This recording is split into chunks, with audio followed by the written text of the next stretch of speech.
You can't get away from us, folks. The Mainframe Comic-Con is going strong. And the Comic Core is your place to be for this show, man. We are rocking. I don't know if you guys are still going in this chat from, 8 hours? It seems like the Mainframe Comic-Con has been blowing up the Comic Core channel. You guys have been amazing. There have been guests from all strata, from all fields, from comic books, from wrestling, from art.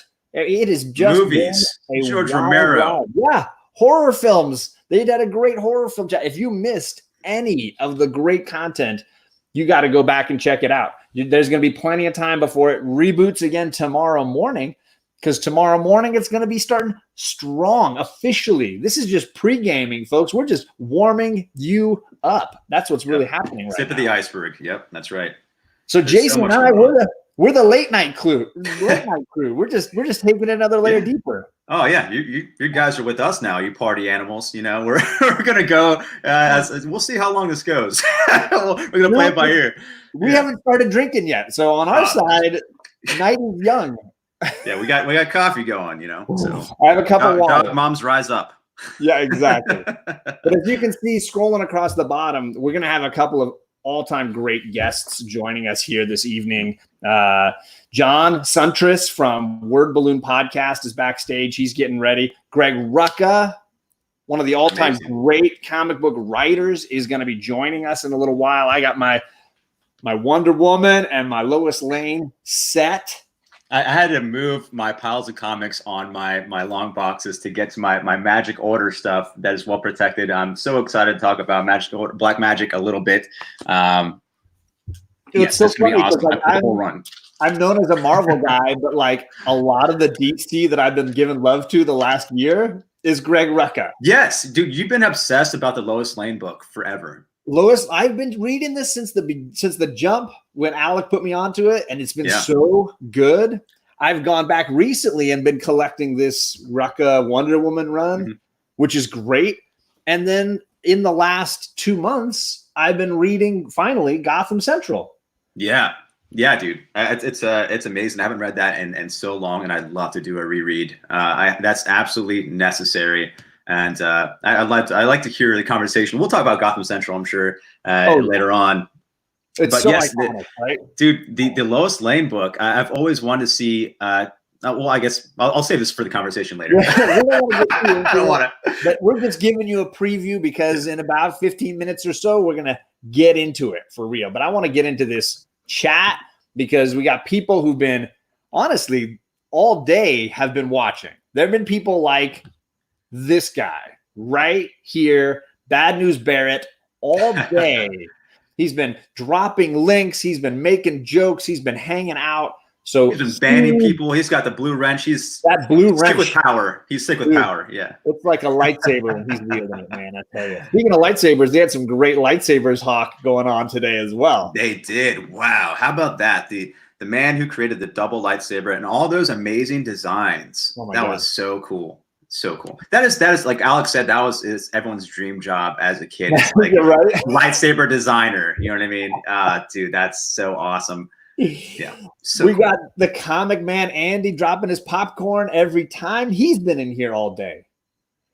How do I know? Because I've been watching all day long. That's just the facts. We got Bob World, the creator of all the awesome graphics for the Comic Core, the man behind our swag. And Bob World is my favorite Comic Core member. He's just the secret MVP. You know what I mean? He's just there with he's there for us when no one else was. You know what I mean? Yeah. He's so good. Yeah, friend from the beginning for sure. Right. And we got Scott Evans throwing down a little. Yeah, we got some heavy metal going on around here. You can promise that.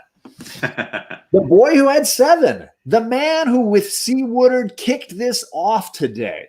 If you didn't see that show, I thought that was just phenomenal. And thank you and welcome to the Comic Core officially, boy who had 7.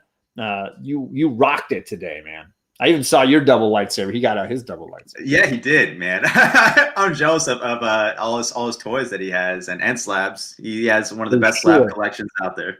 Oh yeah. And I dropped the link to Greg Rucka's Instagram. If you want to check it out and you want to follow him on Instagram, I wanted to make sure I put that in the chat right off the bat. Well, that was a little rhyming there. Hey, become a legend. Getting legend syndrome. One step away, right? I need a way better beard and voice. We got Bonafide Comics. Hello to you. Bonafide Comics are awesome. Yeah. If you missed the Couples Gories episode on the Boy Who Had Seven's channel, check that out. That was awesome. There are some fantastic covers by Bonafide. That was such a fun, intense game. I love that show and the Boy Who Had Seven. So good. Yeah. Absolutely. And yeah, it was so entertaining to meet so many people in the community that I hadn't had a chance to be live with before. Right. And another vet who's been here the whole time, your pal, my pal, Gomer. Gomer. That's my homie, my co-panelist from the S&B Network at Comic Cast. We have a great review show over there. We originally, for Sunday afternoon, we had scheduled Pax Romana by Jonathan Hickman. And I was up all night from, I would say, 2 to 4 a.m. reading chapter 1 of the first issue of that. And I was like, this is way too much, Gomer. Like, can we just sidetrack this and have like a community fun episode, you know? He's like, yeah, let's do that. It was way too heady. But it's so good. It's just great. If you have not read Pax Romana, it's amazing. It's mind-blowing. But yeah, check out S&B Network at Comic Cast. Love those guys. Love Gomer. And OutrightGeekery.com. He's in charge of that, all these reviews and stuff. He's the man, the man in the chair, if you will. He doesn't get enough credit. He does all the work. He does work really hard on that program. Absolutely. And he has many other podcasts he's in charge of too. He's just, awesome guy. So thank you. I've seen you in the chat all day, Gomer. So you've been doing the Lord's work in here and hanging out with everybody. I appreciate that. We got the Chump Cast in here. Oh, yeah. Oh, yes. I love the Chump Cast. The Chump Cast didn't get on my radar until all this started to help us out and for Mainframe Comic-Con. And I fell in love with those guys, man. They seem, I feel like we'd be best friends if we lived in the same city. You know what I mean? Yeah, absolutely. I definitely got to catch, it seems like they're live every now and then. I got to catch a live episode because I'm always watching the recorded ones on YouTube. So check out Chump Cast if you have not. They're a lot of fun to listen to and watch. And then the man who was hosting most of the day, Wood19, saying, my recliner feels so comfy right now. He's kicking back. He's got his feet up. Earning that break, man. Oh, boy. You talk about the Lord's work, man. I'm telling you. Just trying to keep all those voices in line. That it ain't easy. It ain't easy. It's not. Much respect. Much respect to Wood19 doing it right. Count Von Strange, what's good is going to be this show in the coming moments. I'm just telling you right now. Absolutely. Because we're just getting things warmed up for tonight. We're going to have a great chat going. We got John Siuntres backstage from the Word Balloon podcast, and Greg Rucka going to be here tonight. Going to be doing some good chat. Yeah, we got Stream Elements. Hello. Much love to the bot. We always shout out the bot because one day they're going to take over and they're going to remember us for being so kind to them. Yeah, they're going to remember that we shouted them out. Yeah, like those Comic Core guys are all right. Let's leave them alone. Somebody called us the original odd couple. Where was that? I lost that. Dude, John and I are together on like everything. I don't know why or how it happens because we don't plan it out. We're just together 24/7. We're attached to the hip. It's even when we're in a court of law opposing each other. Is that where it all started, right? No, right here on the Unlimited show. That's where it all started. That's right. Yes. The OG with our buddy JD Comics. And with Comic Spectre. That's right. And it is the OG. Gone too soon. Gone too soon. The OG Modern Men show, if you will. If you will. Yeah, thanks for stealing our idea, guys. Yeah. Hey, congrats to this guy. Gore Vidal. He's got his blue wrench now. He's ready. Awesome. For chat. I hooked it up this morning, made sure he's ready to go. So you watch out. Gore Vidal is one of my favorite community members in the comic book community. I think him and I are on the same level. We'll talk about the Jodorowsky films and some Criterion stuff. And I love that guy. He has great taste. Yeah, I think we get along just fine. So very cool to see Gore Vidal, and I'm welcome. And I'm glad you have a blue wrench. Oh. Chris Barrett says Bob World is the most powerful man without a wrench. That is a shocking thing. Maybe Drew Manchu's going to be backstage because Drew Manchu, He is the man in the chair tonight. You better watch out. He'll bring the hammer down on anybody in that chat. That's right. So we might need to fix that. The Mastodon Donnie himself in the chat. Good to see you, Johnny. Thank you for coming by, buddy. Johnny boy, I'm not familiar, but I love the name. And I think our panelist, one of our panelists tonight might enjoy that name as well. Yes. We got Johnny boy say he's wishing this late, he's at work wishing this late hour would hurry and end. Uh-oh. The last hour of work. Yeah, that's the longest hour. Always the longest. TJ, the Slab Dragon Watson, says, oh, there you are. Thanks, John. He gave me the heart, though. you get a hi, Jason, and I get the straight-faced emoji. Yeah. Oh, yeah. That's love, though. I love TJ. You know, TJ is what did Andy call him the other day? He's the sensei of slabs. Ooh, you know, like yeah. That. He just teaches everyone the way. So yeah, fantastic. John might be ready. Yeah, if John wants to come on now, that'd be fantastic. Yeah, sure, John. So last people we got here is Bear Island, our buddy Adam from our Wednesday show, and Kachung. Kachung, awesome. Coming by, much Australia, we love you. But we got now our guest for one of our guests for tonight is from the Word Balloon podcast, and his name is John Siuntres. John, hello and welcome. Hey guys, how you doing? Thanks for having me on. John, yes. Great to see you guys. And honestly, Jason, I thank you for extending the invite and all of you for making it happen. I love what you guys are doing. And it's a great cause, and I'm happy to be part of it. Thank you, John. John, I had to. I caught your live stream. We talked about this before on the phone. I caught your stream with Tim Seeley, who's going to be on this weekend later on. And I was like, this guy just sounds great. And then I happened to see on Facebook, and you're interviewing Rob Liefeld. I was like, wow, who gets Rob Liefeld? That's awesome. And he brought out like the best and fun parts of Rob Liefeld. He was so excited. He had his Jack Kirby stories. They're so interesting and cool. And then the next day you had our man who's coming on with us tomorrow. Yeah, Fraction. And you guys, that conversation was on another level. Gore Vidal in the chat. If you're still here, Gore Vidal, check out that conversation with Greg Rucka. It's so good. You guys just talking all these talking points. I could listen to you two in particular forever. So you guys are really kind, and I appreciate that. I've been, I've only started really doing YouTubing in the last 6 months or so, but I've been podcasting for 15 years. May of 2005.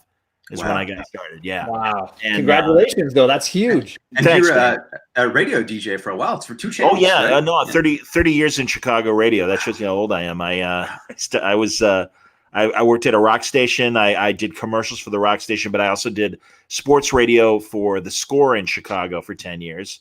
And then I went to Sporting News Radio for 5 years.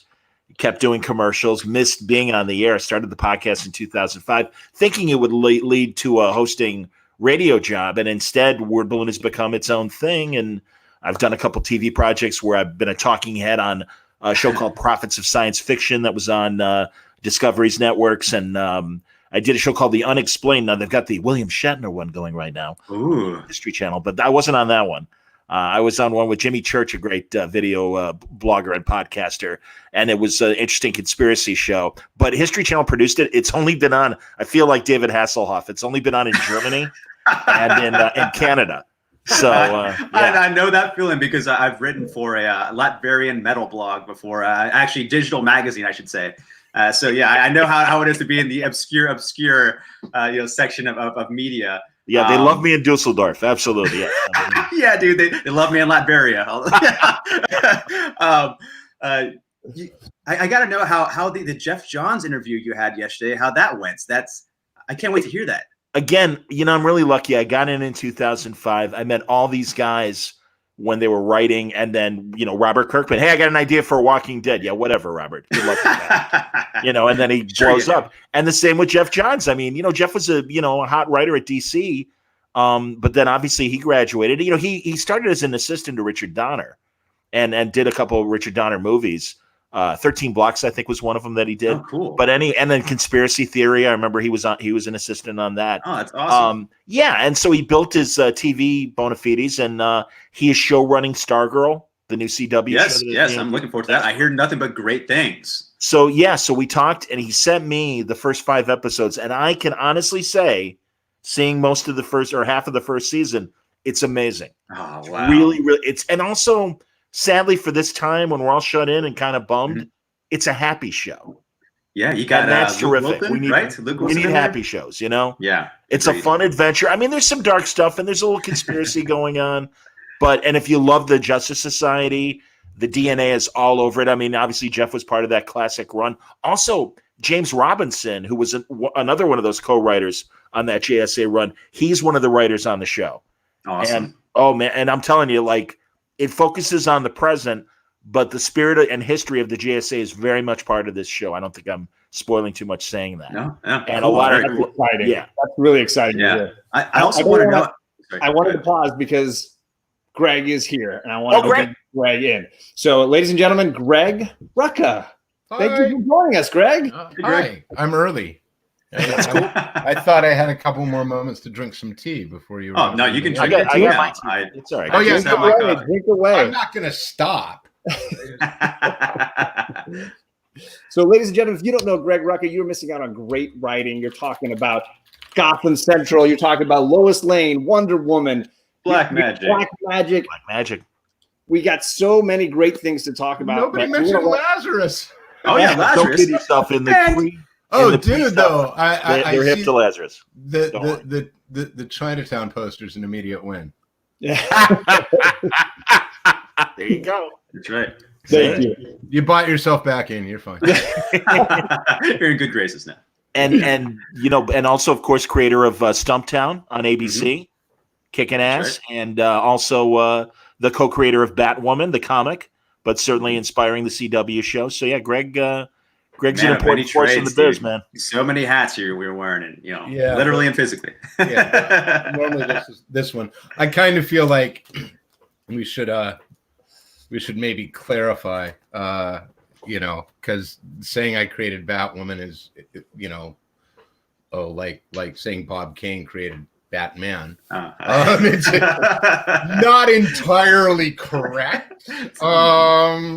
And potentially going to come back and bite me in the butt. So, But you rebooted her, certainly. the iteration that the show is based on right. The was voice in behind, large part created by me and J.H. Williams Yeah. III and overseen by the wonderful editor Michael Siglain. So, yeah, I'll wear that one. So Fantastic.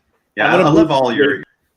What's up? Jason, I'm Oh gonna yeah. Move me. What the Yeah. hell Because happened? I don't wanna cover chat's it. up. I don't It's want to like block you. volleyball, but just rotated. Every once in a while, there's a Yeah, link see. out, and I don't want to cover. I don't want to Greg. cover you up. Yeah. So So, I moved Yeah. Greg over. exactly. Yeah. Good. I'm glad you did. Thank you.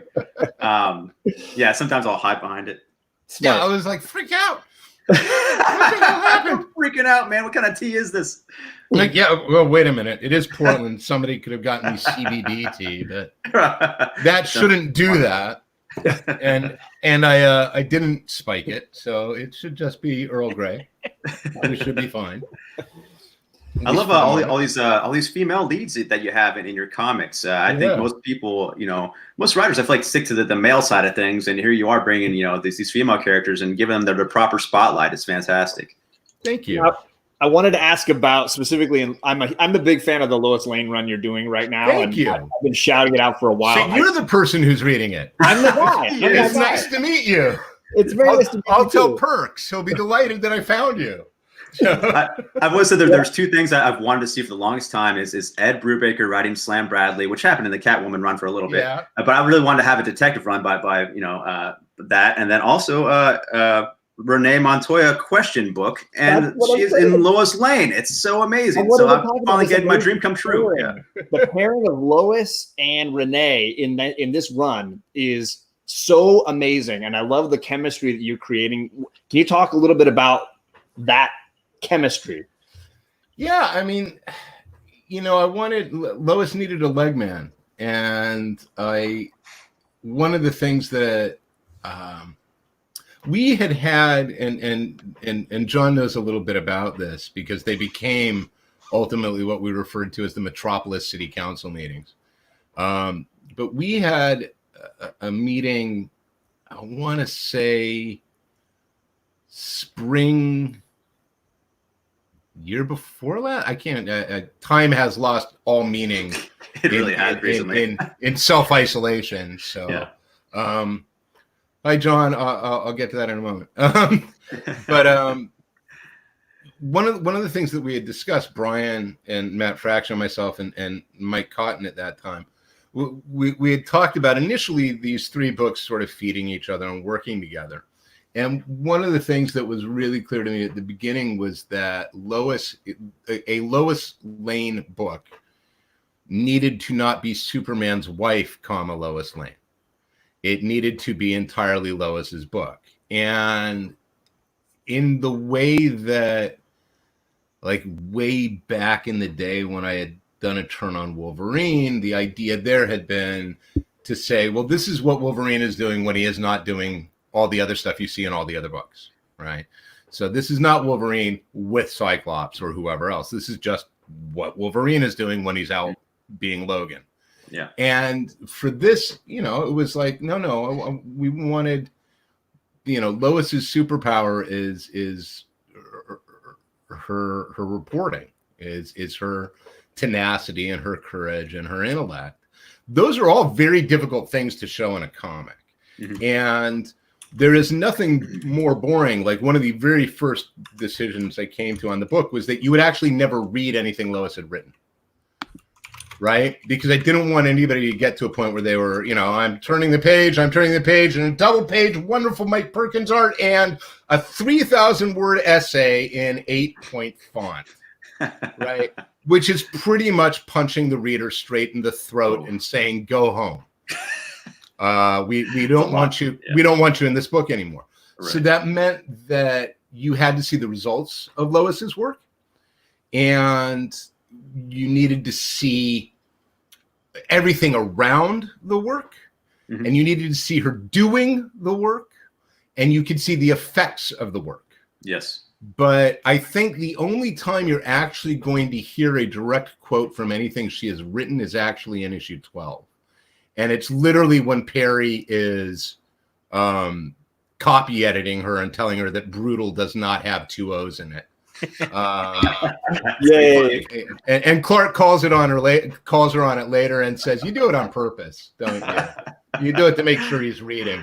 I love it. But it was pretty quickly thereafter, right, that I was like, okay, well, then she's going to have somebody, because having Superman, never mind the fact that Clark is doing his own reporting, but if Superman is if Superman's your investigator, you're kind of wasting Superman.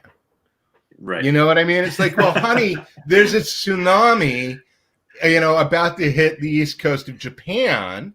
Or I could help you with this investigation. If Lois is like, yeah, but this is more important. Lois is kind of horrible.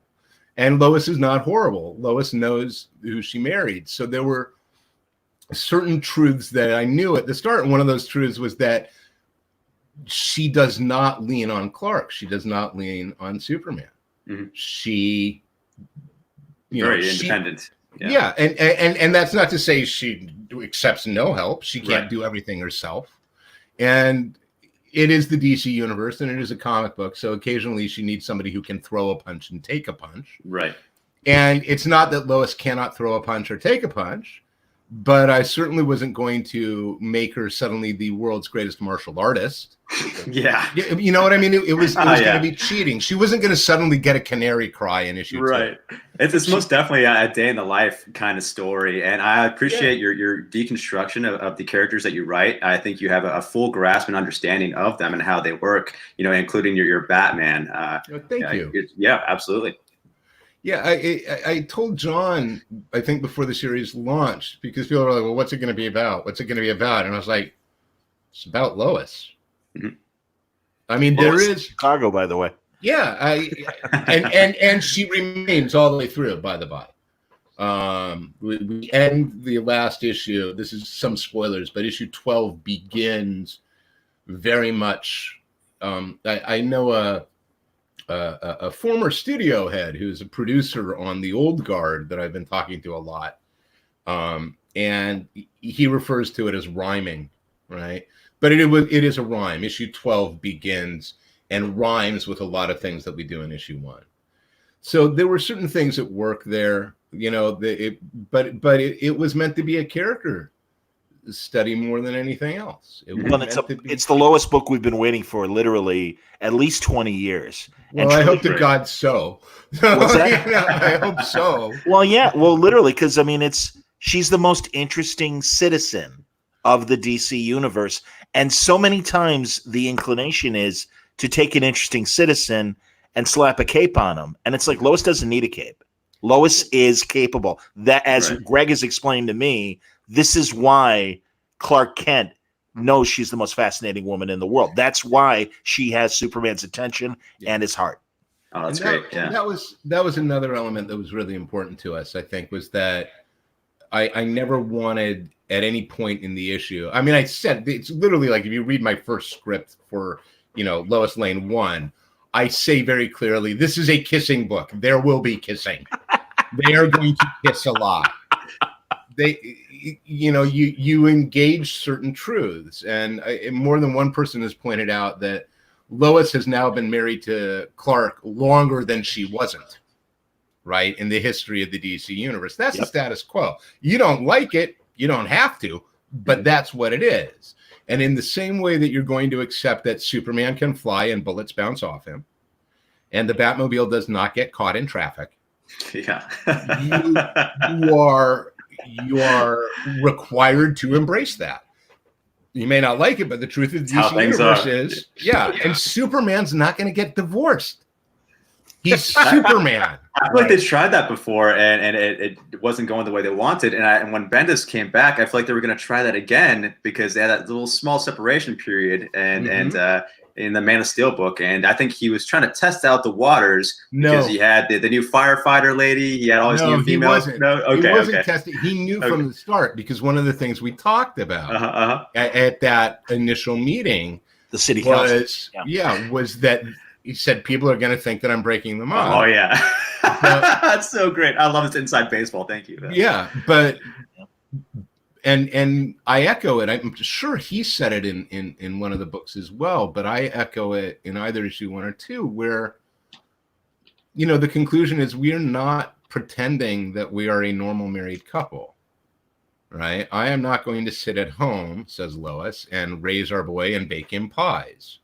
All right. That's not who I am. It is disingenuous to our relationship. It's disingenuous to our son, right?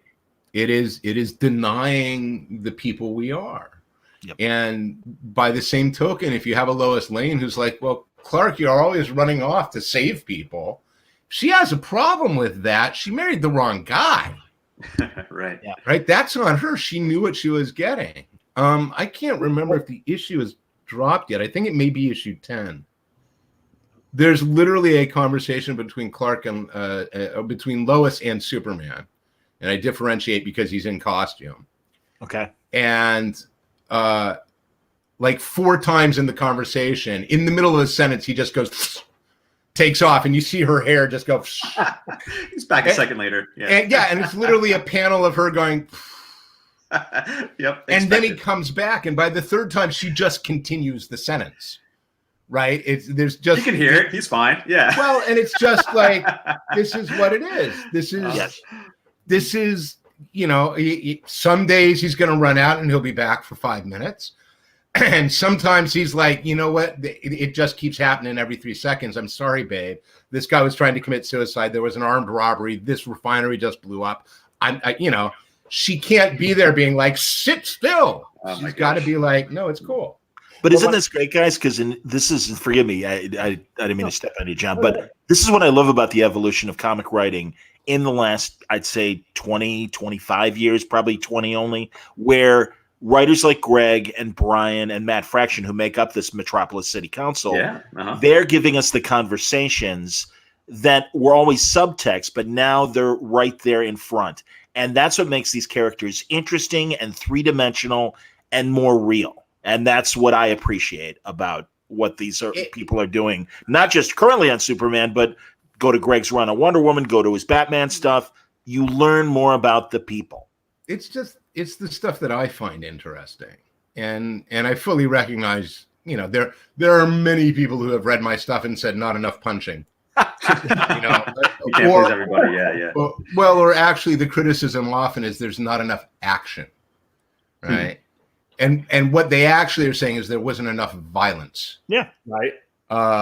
And it's like, guys, you know, action isn't the same thing as violence. Right. You know? So I was going to say one of my favorite moments, and we can get on to other comics. I'm sorry to make Lois Lane the focus at the beginning here, but I'm happy to talk about her, man. Like now I finally feel like I can. So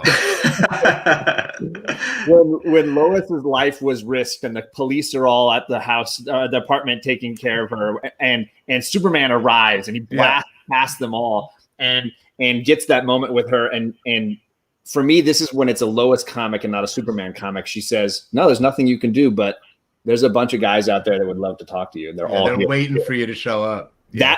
That moment got me way more than a fist fight or a punch. It was a gut punch. And it was that moment that made you realize what she brings to him that he's missing.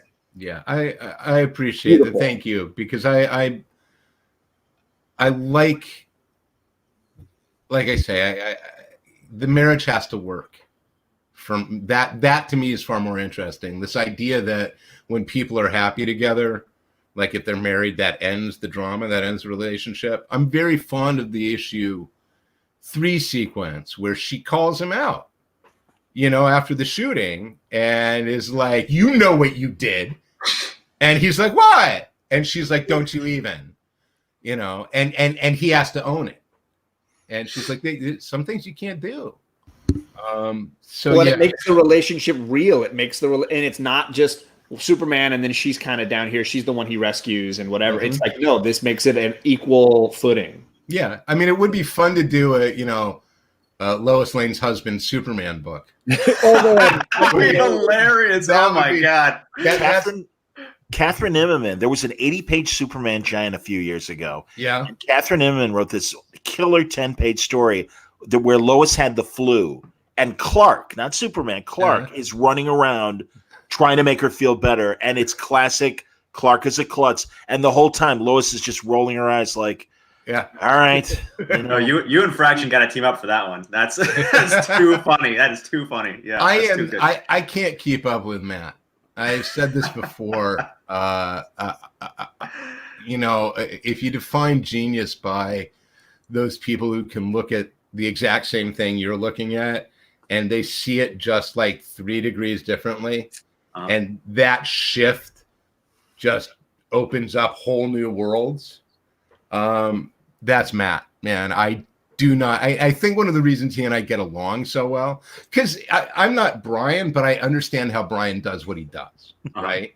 What Brian does, he does exceptionally well. And with a tool set and a Haun skill set that I have incredible envy over, but I get it, right? I look at him and I know how he makes it happen. I have no clue how Matt Fraction does what he does. I didn't realize what a brilliant person he was until I saw John talking to him. Because you never know the man behind the name. You know, you just know them from their works, and everyone's yours and his are works are fantastic. But really hearing him talk and the conversation John and Fraction had was one of the best conversations I heard in a long time. This is what Greg and I normally do too. Honestly, I'm not just saying this because Greg and I are on camera right now. Greg, Brian, and Matt, and Kelly Sue for that matter as well. Awesome. We all love the same stuff. And we talk about the books and then spend another, sometimes 45 minutes, sometimes another couple hours, as you saw, Jason, the other night. And Greg and I have lapsed in the same thing as Brian and Kelly Sue. And it's like, what are you reading? What are you watching? What are you listening to? And it was about 2 a.m. and you're like, we're almost done. I'm like, this should be almost done. And you guys went, I think, to like 4 a.m. I had to be at work at 6. 90 minutes. I had to be, and I was like, I could have kept going forever. It was a 3.5 hour talk. It's like you guys were like my secret best friends. I was like, it was so good. Well, and truly, honestly, meeting these guys as a fan and then becoming friends with them has just been an incredibly nice thing, and I know it's sincere, and it means the world to me because, again, as I always tell Greg and all of them, because they're all in Portland, it's like, man, if we all lived on the same street, you guys would. I'd be the thing that never left. Get rid of me. Get Siuntres out of here. Enough. So, and really Jen Van Meter, Greg's wife, same way. Elisa Bendis, same way. They're just really they're great people. They really are great people. So I'm embarrassed. Awesome. I keep seeing the questions in the comments. Yes. Yeah, we should probably get to the chat. We've been ignoring it for too long. Yeah. Should we scroll back? I mean, we could definitely scroll back and look at some of those. Oh, good question, Gomer. What's up with the old sorry, card? Gomer have one? Sorry. Go ahead and click on that one again, Drew. Sorry, I was picking it. There you go. Good. You guys picking what's up with the old guard movie? Yeah. Oh, you want to read it? Please go ahead. You get to answer it. We can all read. That's fine. Yeah. Well, let's not make assumptions. Yeah. He found me out. So I don't know if you can see. I am wearing my old guard. I'm wearing my old guard production sweatshirt, sweat jacket here. Let's see if I can actually turn around. You should be able to see the labels. Nice. Yeah. That's outstanding. So that was a gift from the director, Gina Prince Bythewood, and the editor, Terry Shropshire. The film is now locked. You should start seeing promotion, I am told, mid to late May. There is a release date for this summer. It will be direct to Netflix. Awesome. Oh, that's exciting. Yeah. So it says, hope the family are well. Are you planning any future DC post Lois Lane? I know of the Black Label book about Diana's daughter, but it's been quiet. Yeah, I don't know. Let's walk that backwards. So the Diana's daughter book is still one I want to do. I wrote a script. Well, but there's a long reason for this. I was late on the script. I was not happy with the script. And I think the editor who was overseeing it, when I sent him what I had, because I'd been given effectively an AT&T gun to the head, drop dead deadline on it, kind of wisely was like, maybe not. Yeah, maybe wait. So right now it's on hold. I figure the way that will ultimately iterate out is once I get some bandwidth, which hopefully is going to be actually fairly soon, I will actually write the whole thing. And once I have all of it written, I will give it to DC. And if DC wants to pay me for it, that'd be great. There's no guarantee of that. I have had a couple calls about post Lois work. Nothing has been agreed upon yet. Wanted to shout out the Downright Nerdy podcast. They Downright Nerdy, bro. Sorry, yeah, we'll go back to the Hi, Downright Nerdy podcast. the group layer. But the $10 donation is going to the Hero Initiative all weekend long, but then all the time on our channel, actually. All donations to Super Chats go to the incredible organization, the Hero Initiative. Where can you donate? In the chat on YouTube, when you're watching live down in the corner, there's a little dollar symbol, not on our screen in the StreamYard, but on YouTube itself. Okay. And all the money, like I was saying, they'll go to the Hero Initiative all weekend long. There's going to be ways to donate to the Red Cross and the Hero Initiative as part of what Mainframe Comic-Con is doing. Nothing, no money coming to us. It's all going to these great charities. So thank you, Greg, for spending time so that this can happen. Yeah, I'm happy to do it. Yeah, sorry, go ahead. I was going to go on. I'm just because I'll keep going. I just feel like we're also so proud, being members of the Comic Corps, because that has been our from the get-go is all our donations, any super chats have always gone to the Hero Initiative. And I think now people are aware of that, and we're getting more attention because of that, and we have more people helping out, because it's all about the love for comic creators and writers and artists and those in that need, and so on tomorrow you can actually go to the Mainframe Comic-Con website, and there's an actual big donate button. So feel free to use that. But if you want to be part of the discussion, like the chat here, come to the Comic Corps on YouTube and hit that super chat button down there. Excellent. There's a lot of good Batman questions going out there. It says, Greg, is there a character you haven't written yet though that you want to?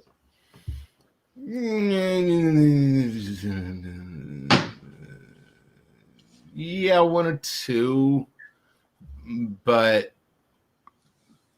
I have been so fortunate in the 20 years that I've been doing this that I've gotten to play in almost everybody's yard and play with just about everybody's toys. I would the only characters that I can think of off the top of my head that I would have liked that, and I've gotten to flirt with each of them, but I haven't gotten to really and do deep dives, are both over actually at Marvel. And the odds of me ever doing anything at Marvel at this point are very low. Really? Yeah, I don't know why, but I ain't their flavor. Okay. Interesting. And I never have been. That's shocking though, because again, like things like the Punisher, you and Chichetto did such a great run in recent vintage, and you know, I mean, and certainly, you know, again, other. I'll tell you, man, and I understand when you were saying some people want more action, but your Thinking Man's Wolverine was really a favorite of mine. Yeah, but I have the distinction of being like the only writer ever to have taken Wolverine out of the top 10 of Diamond. So, you know, I mean, you know, I wear that badge with some pride. Yeah. Like, why is Wolverine? And the thing about Wolverine was he wasn't even talking, you know, so. This one says, do you know why they didn't bring the religion of crime and that whole Victorian appearance of Alice into the TV show for Batwoman? I have no insight into the choices they made on this show. I mean, none whatsoever. I don't even, I can't even begin to guess why. It could have been as simple as they thought it would look dumb. It could have been as simple as the religion of crime is actually kind of a hard thing to understand if you really sort of look at it, you know, and it was an idea that Grant introduced, and like a lot of ideas of Grant Morrison's, if he's not there to curate it, it kind of sits there and everybody treats it like it's plutonium. And because they're all sort of like, I'd love some of that because I think I could make a nuke, but it'll probably kill me. And I barely got what he was after when he introduced the concept. But that is actually a very interesting question because it actually is going to be referenced in Lois. Oh, nice. Oh, wow. How about that? Religion of Crime is referenced in Lois. So, yeah, there you go. Very cool. Detective Comics question: were there any future plans for the Legion of Assassins in Detective, or were you satisfied with that story and how it finished out? I'm trying to remember what story you're referring to. I need help there. We're gonna have to come back to that because I genuinely don't remember. The sad thing is, I appreciate the Batman questions. I haven't written Batman in over 15 years. It's been a while. Well, and also when John mentioned too that boy, it'd be great to get a Renee Montoya question book. We did get a nice backup run with Greg and Cully doing it in the back of Batwoman. When Batwoman showed up, and that's collected for people who are looking for something to read during the shut-in. The pipeline trade, and also, by the way, of course, the Old Guard, the first volume of the Old Guard from Oni. No, Image. Oh, excuse me. Sorry. It's all right. Yeah, no, it's all right. I almost did that too. It's like, no, wait, there's Stumptown. Only's Stumptown. That's right. Image is the Old Guard. Yeah. 3 volumes of Stumptown waiting for you. Yeah. 4. See? Yeah. This is why you need me here, John. This is why you need me. And I heard we can expect more Black Magic soon. Is that correct? In point of fact, yes. I have been remiss. I need to get Nicola the back half of issue 16, which should tell you how many issues are now drawn. She has gotten everything set.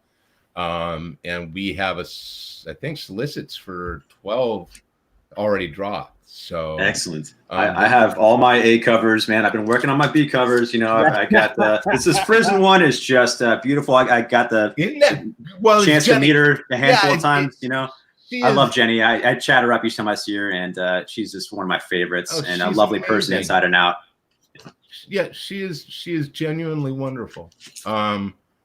Like one of those people you meet and you go like, wait a minute, you don't get to be that nice and that talented. Yeah, right.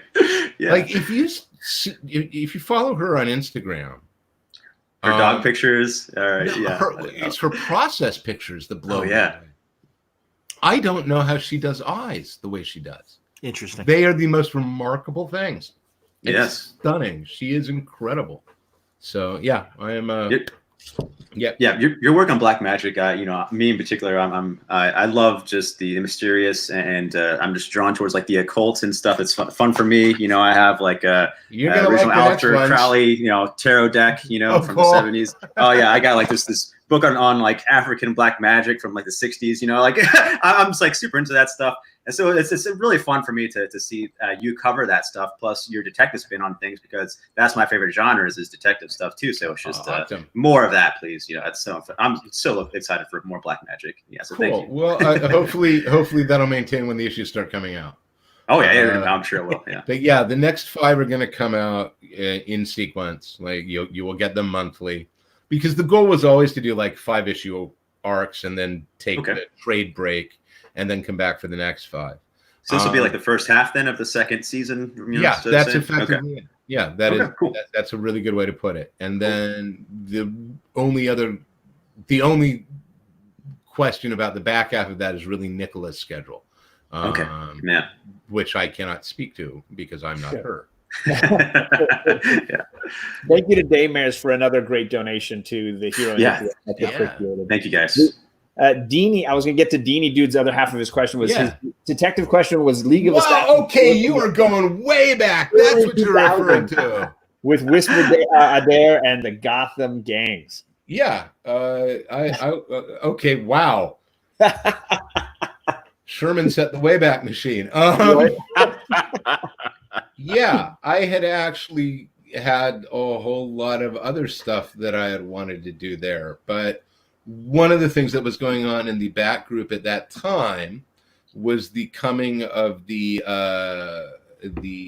infinite events, and that led to some derailment. And then there was a change because Denny O'Neil had been my editor, and Denny stepped down, and Bob Schreck came in, and Schreck effectively shook up the group. He tilted it on its side and shook it up, and not to tell tales out of school, but he wanted me off of detective, but he wasn't willing to fire me.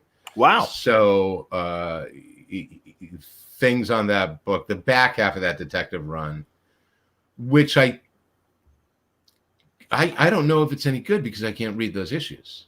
But it was a very, very weird time and a weird process. But the thing is, you leave any title, especially when you're working on something like Wonder Woman or Batman or Superman, there's always more stories to tell. That's the power of it, right? So you can literally ask a variation of that question on almost any book I have written, and the answer will almost always be, oh yeah, there were more stories. I always had more stuff. I had, or if I didn't have the story, I had the idea, or if I didn't have the idea, I had the inkling of an idea. Because they move beyond the story in the book that you're telling, because they go on. And I like to think that if you're doing the job well, then each story leads to more. So when I left Wonder Woman after the Rebirth run, and I left honestly because I had completed the terms of the contract, and we had done 25 issues in a year, and it was grueling. Bi-weekly, yeah, and my other books were suffering as a result. And DC had said, would you like to stay and do another 25? And I was like, I thought we were only doing the double shift for 1 year. I just ran a marathon. Give me a break. And they literally came back and they said, yeah, but it's doing so well, we're going to keep it up. And I was like, I can't. I have to step back.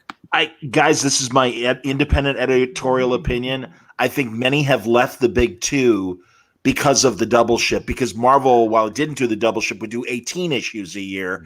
And that's a grind, man. And Greg, you can obviously relate and say you're working on story A with artist 1, and then at the same time doing story B with artist 2, not just in the case of Rebirth, but I know talking to others at Marvel and DC was the same problem, and Nightmare.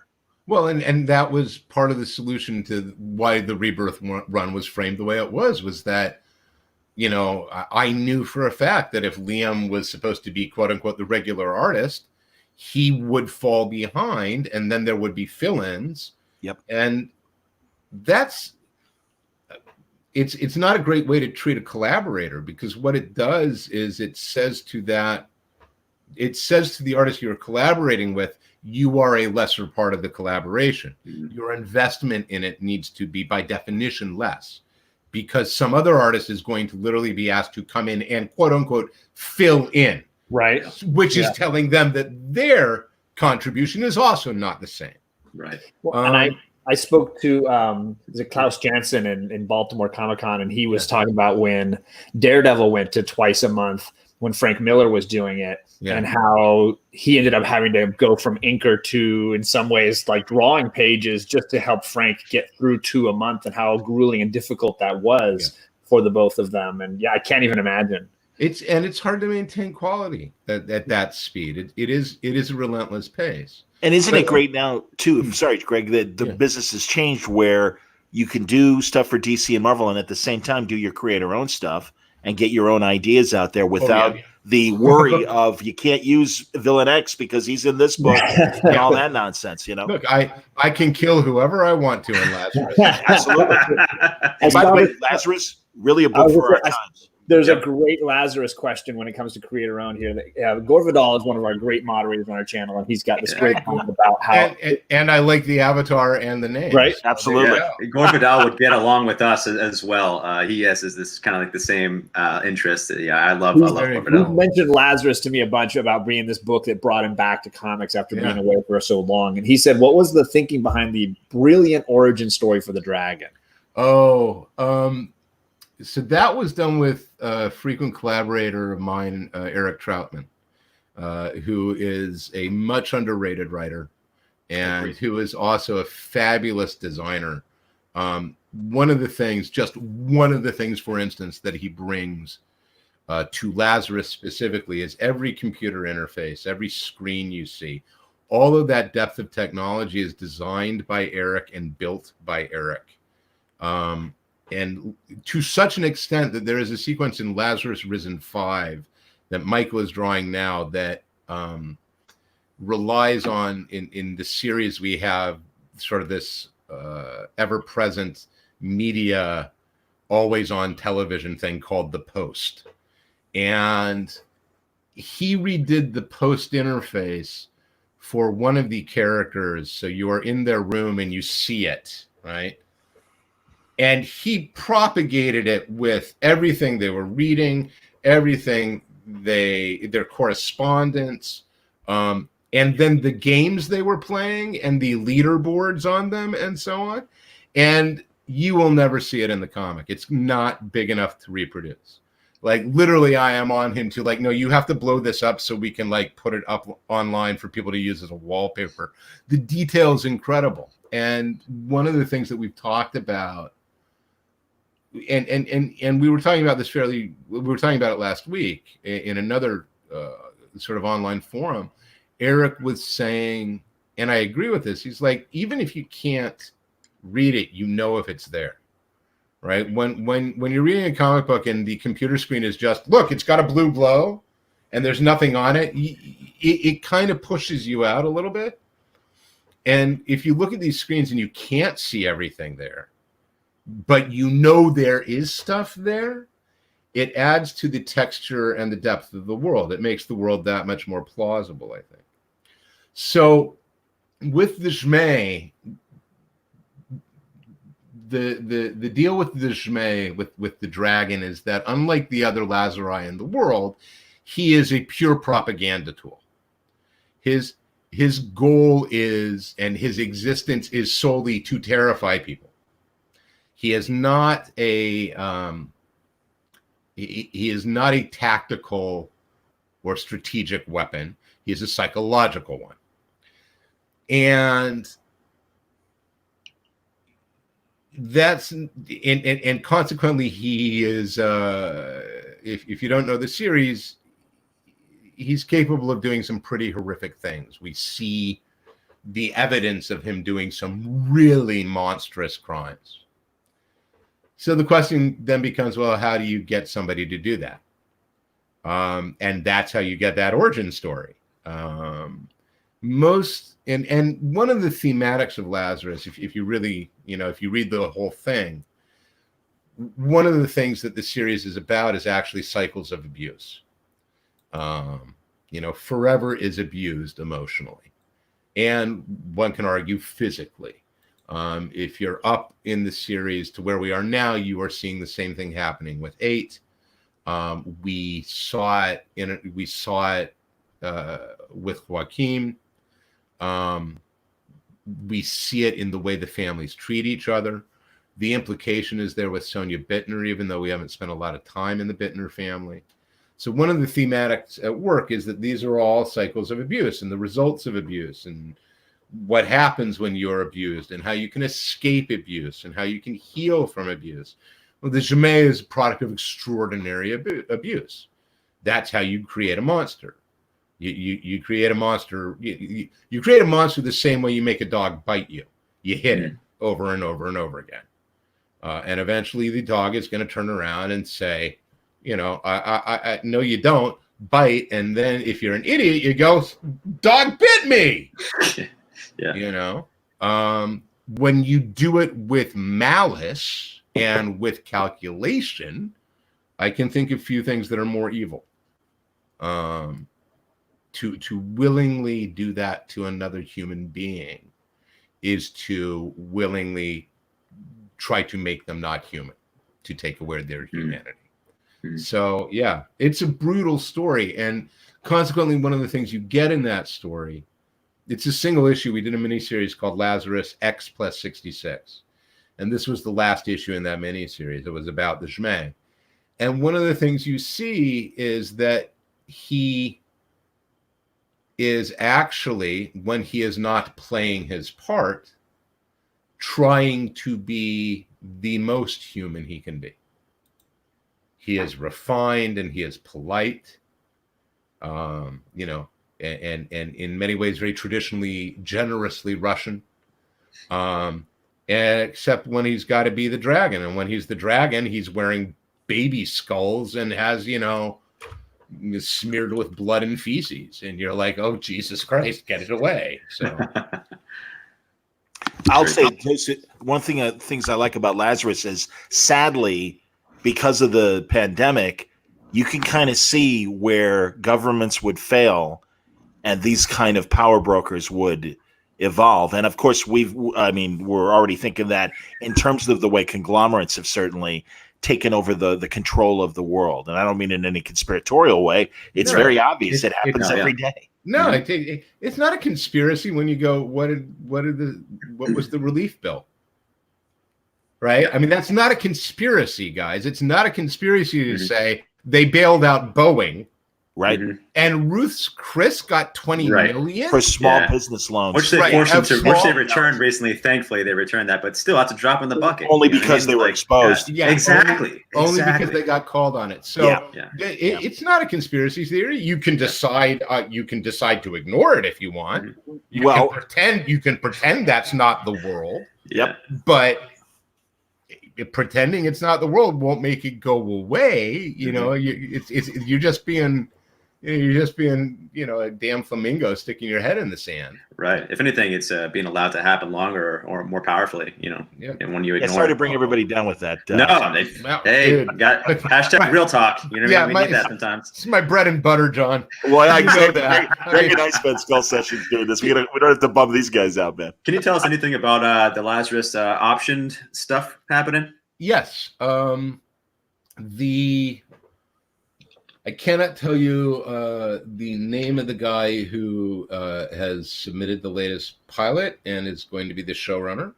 Okay. I can tell you that the pilot, the breakdown for 102, and the series Bible have now been submitted to the powers that be at Amazon. And yes, I am well aware of the irony of Lazarus being done at Amazon. Thank you, Chris. And now we got to wait to see if they want to do it or not. We're in an interesting place because, ironically, you know, whereas comics creators and certainly comics retailers and absolutely as comics consumers, we are taking it on the chin. You know, so many people have been laid off or have been furloughed or being garnished or reduced hours. I mean, the list goes on and on and on. Hollywood, oddly, is stockpiling. They are on a buying spree right now. They are trying to acquire things. I heard somebody describe it as a bunch of development execs are desperately trying to justify their existence right now. Yeah. So they're absolutely. so they're literally trying to buy anything they can. But one of the other things that's allowing is that, you know, if you can get a virtual writer's room going, you can have your scripts ready so that as soon as the go comes, you're in production. And much like, I mean, in many ways, there are a lot of similarities to making mainstream comics, right? Because in mainstream comics, and it goes back to what we were talking about, if you're double shipping and the fill-in art, the quality of the book comes second. It's got to be there on Wednesday. Time. Yeah, Deadline art. Yeah. Deadline art. It's got to be there on Wednesday. The book has to come out. And if it does not come out, they will fire you and get somebody who will make sure it comes out. Right. That's right. And in the same way, you know, if Hollywood is going like, we got episodes, you know, this is the season, it debuts September 7th, and you need to have your next 6 every 7 days thereafter, it don't matter who's sick. Right? It doesn't matter what broke down. It doesn't matter if the script sucked. Mm-hmm. All right. It's got to be there. So honestly, you know, I'm really hoping that they will pull the trigger on Lazarus, because if they do, it just creates that much more opportunity to make sure all the scripts for the first season are going to be, you know, as good as they can be. And right, now's the time. Yeah. And if they do pull the trigger, it will be for the full season, right? Amazon's not going to go, let's try 3 and see if people like them. Yeah. They're going to order the season. So that is exciting. I'm optimistic. It has been a really, really long road, but you know, the people I'm working with there, and in particular, I can't say who he is, but I will say this showrunner has been phenomenal. You know, the one thing that you want, because when somebody comes along and says, "Hey, we love Stumptown, we'd like to make a TV show," what they're really saying is, we like Dex an awful lot. We really like this character and we like this world, but they're not saying, and therefore we want to adapt the 4 stories that you have done, because that would be an episode and a half of television, number 1, right? And that's not what the buy is. But when you go into something like Lazarus, you are not acquiring, you are taking all of it, right? The idea is you want to translate all of it in the same way that, you know, why The Last Man's in production now, right? Yes. And that's not just a story about the last guy on earth. That's not what they're buying. That's not what Brian is making, right?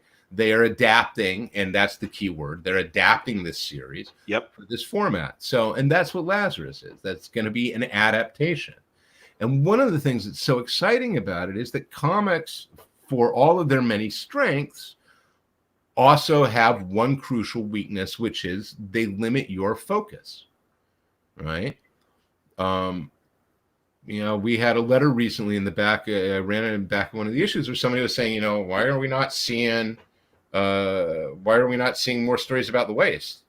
And it's like, well, 1, because they'd be unrelentingly depressing. And 2, because I don't have the real estate. You know, I don't. I got 44 pages now every 3 months. And in those 44 pages, I need to move these broader stories forward in a certain way. And those stories center primarily on Forever.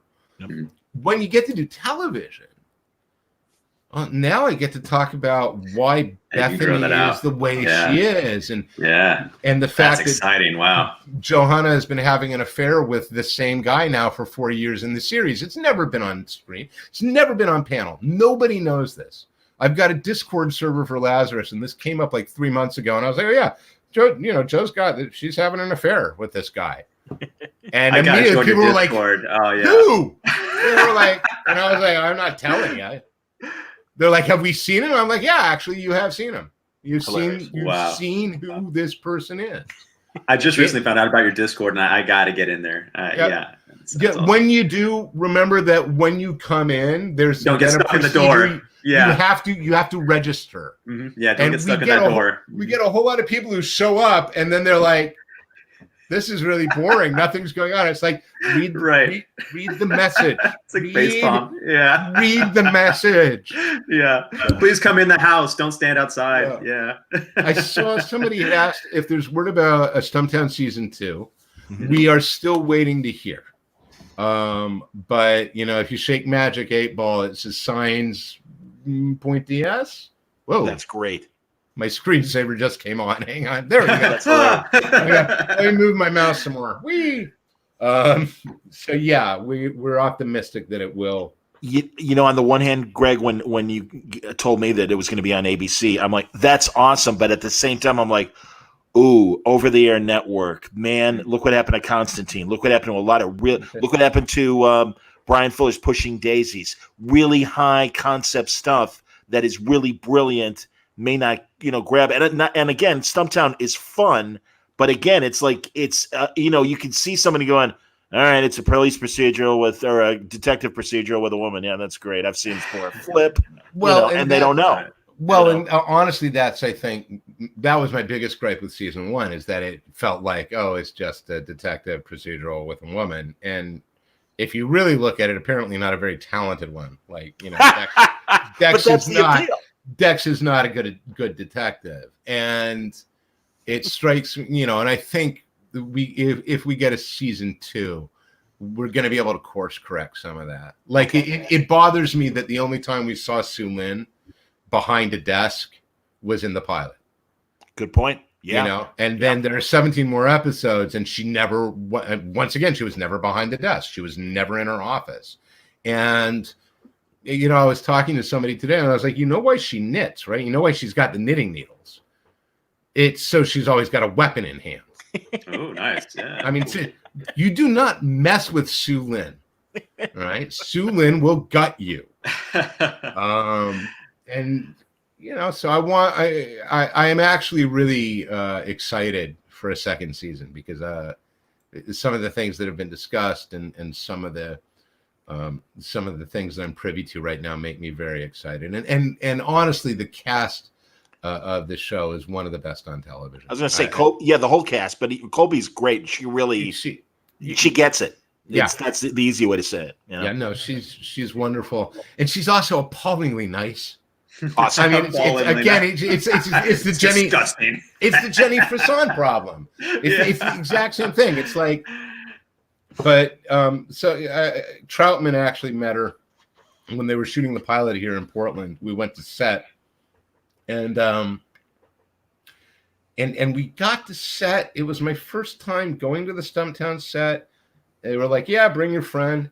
We pull up, and Kobe, like they radio us in, right? Because when you come up, they've got it blocked off. Okay, it's Rucka. Can you park over here? So I come in and I park. And before I'm out of the car, there's Kobe. And I never met her. So apparently she had asked if I was coming to set and then was like, let me know when you get, and then came over and then proceeded to show Eric and me around and was like, aren't you working? She was like, oh yeah, don't work. So we'll get to it. Yeah. we finish the day and Eric looks at me and he says, she is so Canadian. Like she's drinking syrup. Well, in the nicest complimentary, polite, gracious way. But yes, in a way that Americans aren't, sadly. Yeah, right. Well, man. And you know how you meet some people and you're like, oh, you're on best behavior. You're pretending. You got an ankle monitor. Yeah, she ain't ankle monitor. That's who this woman is. That's awesome. And it was amazing. It was really. I can't even fathom what's it like to, first create something and have it come out, whether, physical media, art, or whatever, but then go from a comic book to a live production and just seeing it physically, manifested in front of you. That's got to be an incredible feeling. It is. You say incredible, surreal. Yes, that is the more correct word. Yeah, absolutely. They do a thing. Let me see if I've actually got Old Guard right next to me here, and I don't know if the image is here. They've got so they do a thing the things you learn when they're making a movie and they have all the actors, they've done all the casting, and they're getting ready to go to start production. They will have the hair and makeup and costume day, right? Where you see all the props and you see everybody and everybody's in costume and so on. And Old Guard started shooting in the UK, started shooting in England, I want to say late March this year. No, late March last year, obviously, because late March this year would be impossible. So late March 2019. And like 2 days before, the producer sends me a photo. And the photo he sends me is of the 5 actors in costume, but they're all replicating that pose. Can we blow that up, guys? You see it? Whoever's directing. Whoa, Don't switch it. Yeah, there you go. There you go. Boom. There. Okay, wait. There. So there's the full image, right? Wow. So that's all 5 of them. And I get this picture texted to me on my phone. And that was the moment when I was like, and I wrote it, right? I mean, I wrote the screenplay. It's not just that I wrote the comic. I wrote the screenplay. And so I knew they were making the movie. It wasn't a shock, right? And I get this text, and I remember I had to sit down. It's like, because for a second I didn't know what I was looking at, and then I was like, "Wait a minute!" Turn the phone, and there's Charlize Theron, with the Labrys in that pose, and I was just like, "Okay, that may be one of the coolest things that's ever happened." Too cool. Yeah, That's amazing. Yeah, I got chills from that.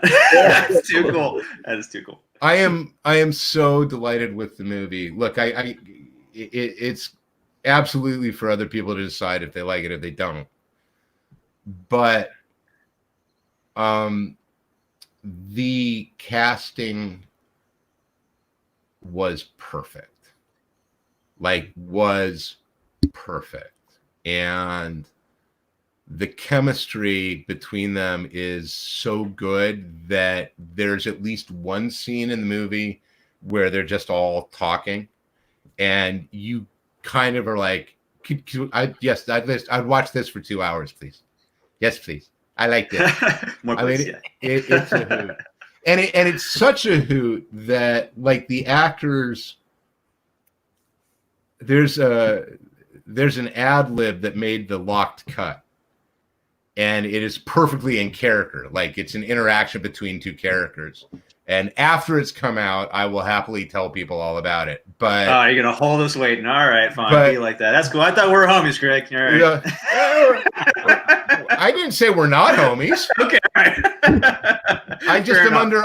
I am bound by certain contracts that I will not violate for you, sir. All right. Yeah, there you go. Yeah, true. Yeah. You gotta hand it to Netflix too, because clearly Greg has seen Old Guard. Think about the obvious, like the Umbrella Academy, and certainly I would say the Marvel shows, they batted over 500. No network is going to bat 1,000. But the other thing is Polar, Victor Santos's wonderful graphic novels that were turned into an excellent crime movie. Wow. And that's what's really great is Netflix is choosing the right people to showrun these things or make these movies. And I know talking to Mark Miller, as I did back in December, everything that Greg is saying about, Old Guard, he was saying about Jupiter's Legacy and how great that's going to be. Boom on top of that, it's like they know what they're doing. But I want to clarify something, right? Because Netflix is the distributor. Okay. Oh, tell us, please. Yeah. But it was Skydance. It was the people who brought you Mission Impossible. Oh, cool. And, the Coen Brothers True Grit. They were the people who got all this going. They were the people who acquired it. They were the people who I worked in development with, I wrote with, who found Gina, right? Found the director. Netflix came into it for this one fairly late. They came in as the studio partner when Charlize came aboard. Interesting. But none of this would have happened if not for Skydance and this isn't me calling you out. No. We want the right story. Absolutely. Yeah, this is me just really wanting to give credit where credit is due. 100%. I owe Matt Grimm and Don Granger and Dana Goldberg and David Ellison at Skydance an enormous gratitude. Cool. Because frankly, the terms of them acquiring it was I'm writing the draft. And they were like, oh God. So another comic book guy thinks he can write a movie. All right. We'll give it our best shot. But in the back of their head, they're thinking, and then when the draft comes in and it's absolutely horrible, we'll fire him and we'll get a screenwriter. Yep. And they had remarkable faith in me that wasn't necessarily warranted. They took a chance. Oh, wow. That's awesome. So, yeah, it's a big deal for me. Absolutely. So, yeah. That's awesome. I do. Sorry, go ahead, John. I was just going to say, like, there's some questions in the chat that I can kind of summarize. Dealing with certainly female characters, powerful female characters, and mysteries, noir. You mentioned, Chinatown and a love for mystery. What is it about crime and mysteries and powerful females that kind of like draws you in, or where did that root? Yeah, that's not a short answer question. And that's not really one question. No, it's like 7. So let's run it from a bunch of different angles. I am not I'm 50 now, and for the last 30 years, I've been trying to figure out, why do I like writing these female characters so much? And I have any number of answers, and all of them or none of them may be correct. I will say there are a couple things that I know as a fact are truths, which is, if you take a scene that we have seen 500 times before and you flip the gender of the protagonist, changes everything. Yeah. A femme fatale is a very different interaction for Dex than it is for Philip Marlowe. But its roots are the same, right? And it could end up the same. Yeah, go ahead. But I see you, Oz. Go pour that drink. Yeah, and you'll have time to finish them both. So that's part of it. Part of it is that I genuinely like women. And I feel that women have not been terribly well served in media. Media, as we all know, has predominantly been about white guys. And so I was, as my godfather, the jazz aficionado, would say, I was hip to that fact. Hey, nice. I arguably have always, and I say this as an incredibly testosterone heavy, guy, but I think on some level I've always female identified a little more, and I'm not sure where that comes from. I always have more comfortable, better conversations with females 9 times out of 10. And a lot of my closest friendships have been with women. Mm-hmm.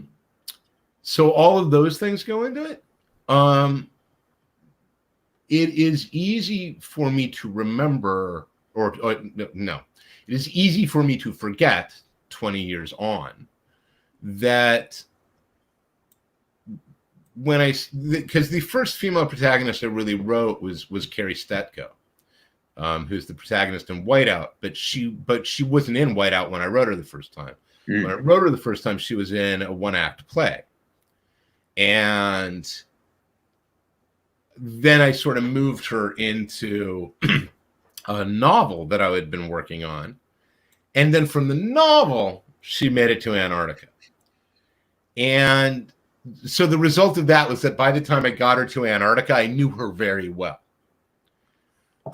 My fourth novel was called Shooting at Midnight. And the previous 3 had followed a character, Atticus, who is the shorthand is he's a bodyguard. He's a personal protection specialist. And there had been this on again, off again love interest, Bridget Logan. And I knew that the 4th book was going to be told from her point of view. And when I resolved to do that, I knew that I was going to be writing in first person. And that meant that I had to know Bridget's voice. And, that's a challenge, yeah. And to know Bridget's voice, I had to know her. Mm-hmm. And I bet you were asking your girlfriend or wife at the time for some advice, right? You had to. In point of fact, is exactly what I did. Jen was in graduate school at the University of Oregon, and she and a friend of ours who's also in the program at that time, a woman named Daria Penta, got peppered with questions. And at one point, I remember like lying on the carpet in our apartment as they were throwing 20 questions at me about Bridget. Like, what does she think about this? And what does she think about that? And I remember Daria saying, does she get cramps? And me going, what? Oh, that's a thing. I forgot. Yeah. Not only that, but just like, what? And her response being like, 2 days a month, I get cramps so bad. I just curl up and want to die. Jesus. Does she get cramps? And, it's one thing. I don't know.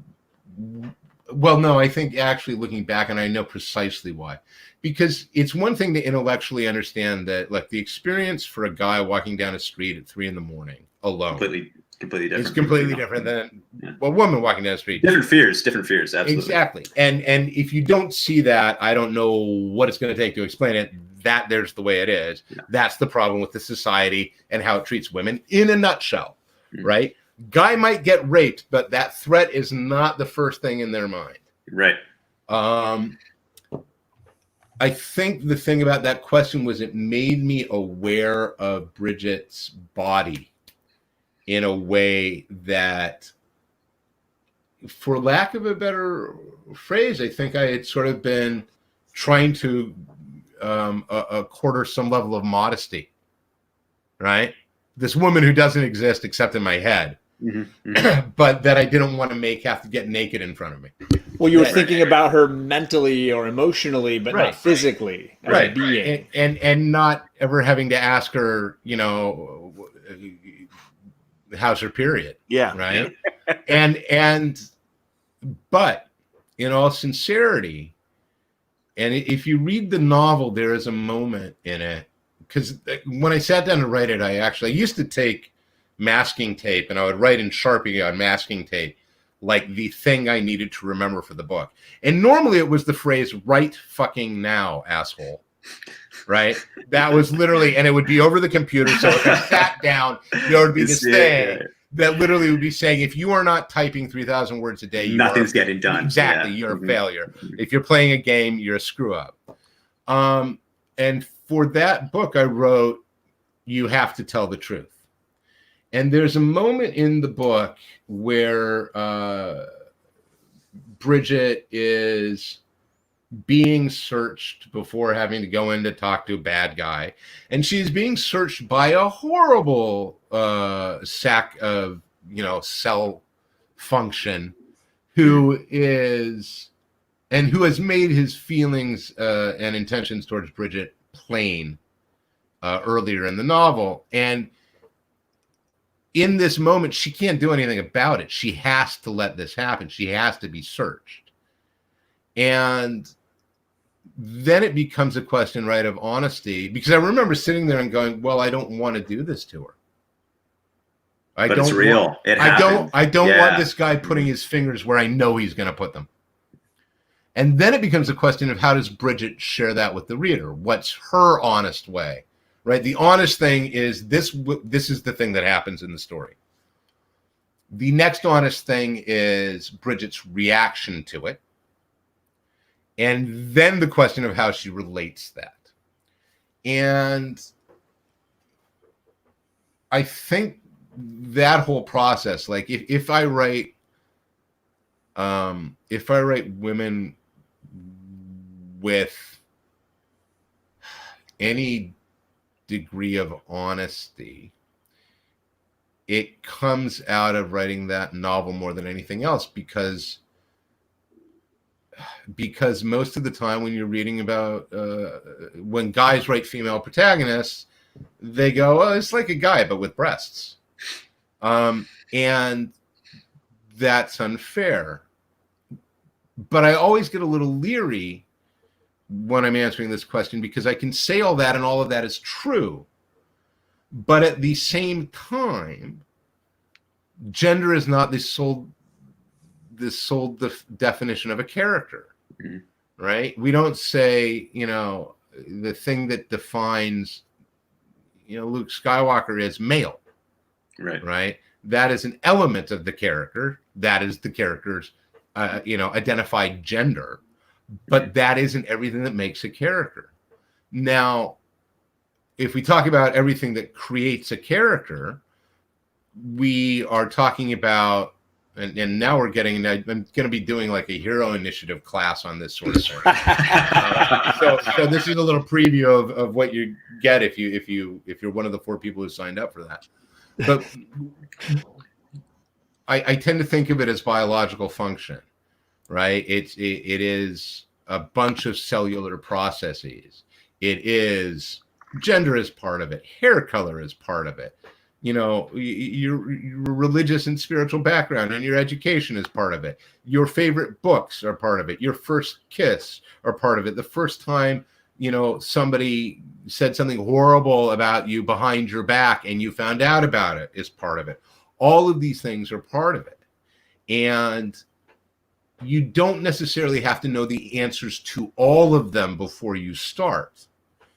But you have to know enough about the person that if you are then lying on the floor and somebody is playing 20 questions, you can answer. That's such a great creative process in how to develop a fully 3-dimensional character and to involve people like that doing 20 questions with you. That's really neat. And then right, and this is the irony, right?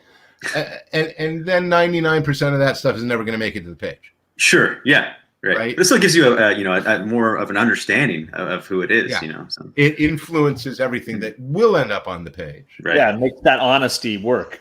Yeah, that's exactly it. So, I think I answered 1.5 of the question. Can you repeat that, John?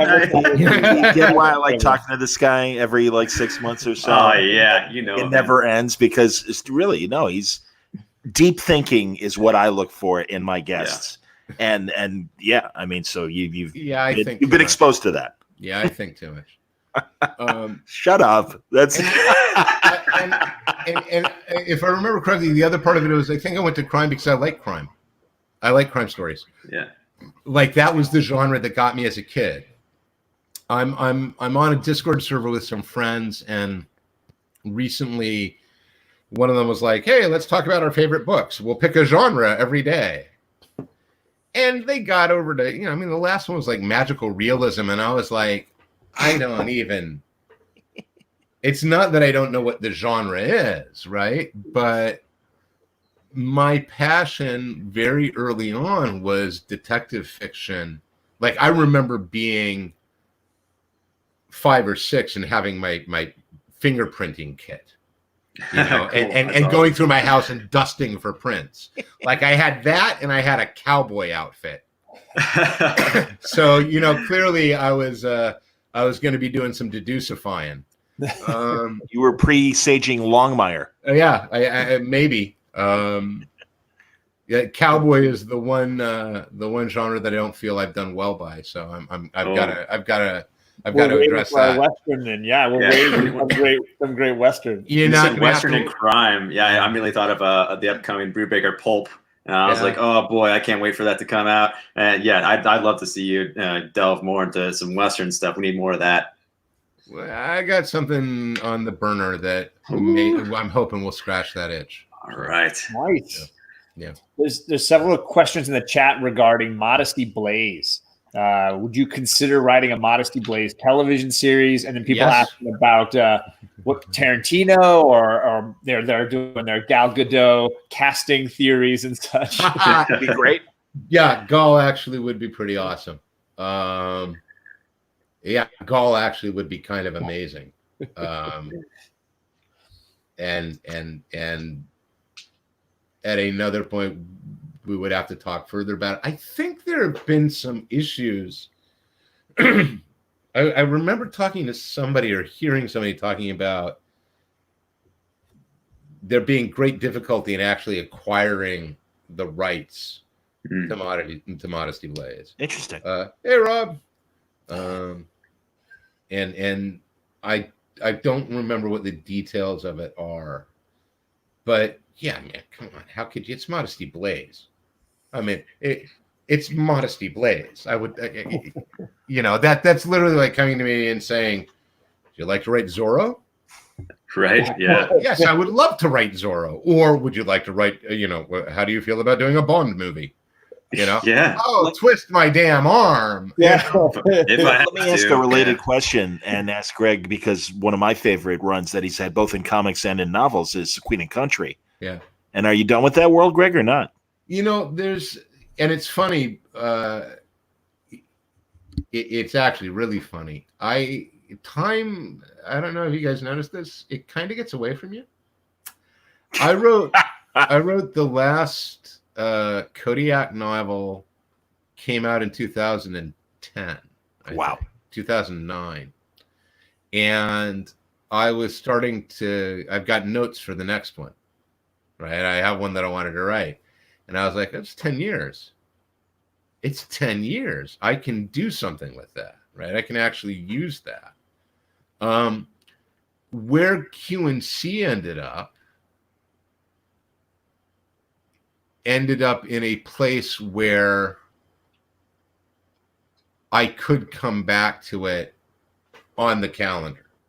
Oh, I would nice. need Yeah. I would need to explain what Tara has been doing for the last decade, because she hasn't been DOPS for the last decade. Because there's no way she would have survived that long in the job. And I have some notes for like, I know the shape of that return. I know what that series is. My problem, honestly, is writing it in this moment. Like, if you ask me to write it today, I don't even fucking know. Got to get back into the mindset, study the characters again, who they are. Yeah. No, it's not that. It's Okay. that the political landscape Oh, is so yeah. radically altered. What does it mean to be an SIS in a Brexit Britain under Boris Johnson? Yeah. What does it mean to be in SIS with Donald Trump in the White House and the damage that has been done to the intelligence community, right? I don't even know what that story looks like. I genuinely don't. Sure. Now, that said, if you ask me to write it in 2021, I might have a much better idea. It'll depend on what it looks like, because I know what it looks like after this moment. Sure. Right? I know what it's got to look like if Trump leaves office, and that's arguably a huge if. Right. Yep. And you get an actual working intelligence apparatus again, and one that actually has faith in its executive, and so on. Because right now, the CIA doesn't trust him. Right. There's just no way, because he's made it clear, one, he can't keep a secret.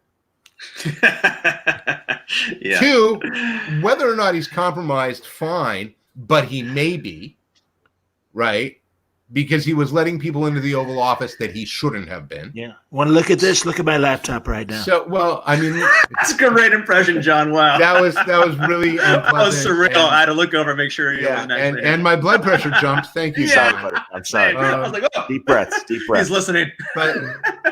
But you see what I mean? I don't know what that. The more interesting Totally. story is, what is it like to be CIA, special projects right now? No and kidding. I don't imagine that's fun. But like I said, you asked me to write that in July of 2021. Right. I know exactly what that story Because is. it's the relation to reality. It's the relation to the world we're living. You can't And that's what you can't fictionalize this Right. and fairy tale this. Yeah. And that's what QNC always was. QNC always had to cleave very close to reality, because that's where its verisimilitude lied. Damn straight. I love this comment. I thought I was the only cowboy Sherlock Holmes as a kid. So there you go. You weren't alone. You weren't. I had the little cap gun, 6 guns, and that's awesome. I had all of it, man. I love things coming out on their anniversary. I had a flashback to Twin Peaks, The Return. It's like it's happening again. I love it when things like that happen. Yeah, I would love to do it. My favorite Monk album, probably Underground. Oh, nice. Yeah, talk about your jazz collection. I'm a huge Sun Ra fan. I love the avant-garde. I was lucky enough to see the kind of new version with the new head guy in charge on tour. I was 2 years ago. Never thought I'd ever see the orchestra ever in my life, and so I was just like, holy cow! That was just such a treat. I love Sun Ra. He's probably my favorite avant-garde jazz musician. Yeah, absolutely. I've got I obviously, this is obviously somebody who's been watching me on Instagram. I love Monk is absolutely my favorite. I would say if I was a hip, like a rapper, a hip hop artist, with jazz samples, like early '90s stuff, I would be called Thelonious Drunk. That's the play on that. Yeah, I love Thelonious Monk as well. Yeah, yeah. Great. I'm trying to find, I know it's on the shelf somewhere, but yeah, I think probably Underground's my favorite. I just and it may simply be just for that album cover. If somebody could, if we could throw it up there. Yes, and I love Kamasi. For the current stuff. But it's funny. I've been trying to track down Blossom Dearie albums. Okay. Like I grew up. That was how I got into jazz. The Godfather I mentioned prior. Yeah. Used to give me cassettes that he would record of all of his vinyl back in the day. Oh, that's awesome. And he gave me Bobby Dorough and Dave Frischberg and Blossom Dearie because of the Schoolhouse Rock connection. Neat. Yeah, that's great. And so that he very cleverly gatewayed me in that way. And I played saxophone for a while. Oh, wow. Okay. So, in that way, I there's a lot of avant-garde stuff I love. Please tell me you know the Kenny G riff. I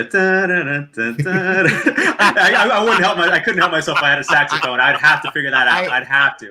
I'd be walking around the mall playing everywhere I go. Yeah. No, it was mostly when the Saints Go Marching In, and believe it or not, the Rainbow Connection can be played on tenor saxophone. Oh, interesting. Wow. I don't know why we had the sheet music in my home. So my dad wasn't a Marine. My dad had been in the Army, but he wasn't a Marine. We had the Marine Corps anthem, from the halls of Montezuma. I would play that a lot too. And I had a Sesame Street songbook. I played like everything out of that thing. I don't even know why we had it, but I had that. Lester Bowie, I love Coltrane. Sure. Yeah, Coltrane. Yeah. I love Coltrane. So I say modern day, I think these guys are crushing it. Bad, not good. They're a bunch of kids, and they do a lot of collaborations with hip hop artists as well. They recently did I'm writing it down. Bad, not good. Okay. They're fantastic. This new album 4 has some great hits. It's this really new, refreshing spin on jazz. But their hip hop collaborations are fantastic. They did one with Ghostface Killah 2 years ago. The instrumentals on that are incredible as well. Great new stuff. Love it. All right. Well, we're gonna have to trade playlists after this. Oh, man! My career. I work for record labels for more than a decade. Right now, I'm in a death metal, extreme metal record label. But prior to that, for 10 years, I was at a garage psychedelic plus vinyl distributor. So we had a lot of jazz, a lot of everything. I couldn't help but notice that he's got Chinatown, and I see the slice of vinyl there, and I keep looking to the right because here we go. Yeah, there you go. Yeah, you got cases. There's records and so on. I got a little more down here as well. Yeah. I ran out of room. That's my thing with comic books and vinyl. I love to collect them. There's only so much room though. It takes a lot of space. Yeah, you can't see, but I've literally in the last year have had to move shelves of books off my bookshelves, and they're now stacked on the floor to make room for the vinyl. Yep. Oh yeah. Because it sort of started with me going, we speak the same language. Yes. Like I say, I'm 50, so I grew up. All my initial music was on vinyl, then it shifted to CD, and then a lot of the vinyl I had, my brother took. Okay. Because he was smarter than me, and he realized this is good stuff. I'm holding. So the last year has been me sort of steadily trying to track down things that I had, and also I know that feeling. Expand the things, with the toys and all that. Oh yeah, I know that. I know that feeling because I never had that stuff as a kid, so now I'm getting it now. Dude, that is exactly why. There was a period shortly after I started when I was getting really regular work for DC. Yeah, look, you can't see it because I cleaned it up, but if you could get the full view of the office, there are way too many Star Wars toys in here for a guy who's 50. Way too many Star Wars toys for a guy who's 50. Regarding vinyl, I spent a good portion of time in music radio, both college and afterwards, 10 years at the alternative rock station. Yeah, and I got so many great radio rarity vinyl that I just got tired of moving my wall of vinyl from apartment to apartment. I purged it all. I know I'm in the same boat as Greg. Now it's all about reclaiming that stuff. Yeah. And the radio rarities are hard. Yeah. I'm a loony and I still buy cassettes. Wow. Yeah. Okay. That's a different depth there because I found recently some old cassettes and cool. Yeah, literally the magnetic tape turned to dust. Oh, yeah. You know, it was like, well, that was a waste. That's transient media. We had live concerts at our rock station that went back to the 70s, and they were on reel-to-reel tape. They were on reel-to-reel. And we were digitizing. We were digitizing our archive. And literally one concert, I can't remember what the band was, but it was definitely from the mid-70s. The tape was flaking as we were recording to digital. And luckily we had great sound engineers that could, salvage it. But yeah, literally, I saw it dissolving, while we were transferring. I got some crazy bootlegs from reel to reels. I got a Black Sabbath live in Pittsburgh, 1969. Because I live in Pittsburgh right now, so I was like, I had to track this one down. It used to be called Paradox back in the day, and they changed the title and changed the art. But I love bootlegs. You can't buy them on Discogs anymore. They took it down. I think they got bought out by bigger companies. So they stopped all bootlegs. Man, it's super hard to track down some cool live stuff now, man. Where? Because I do a lot of. All right, yeah. Everybody else, you can leave now. Yeah, sorry. We're just talking vinyl collecting. You just become best friends. Yep. I've been spending a lot of time on Discogs, but I'm curious where else to be looking. Because there have to be other places. Yeah, so. I'll have to visit my old throwback places, and I'll let you know. I'll give you a selection of what I know is available, and see if you're interested in stuff, and I'll mail you some cool stuff, man. Yeah. The thing, and it's funny, a lot of the self-isolation has been.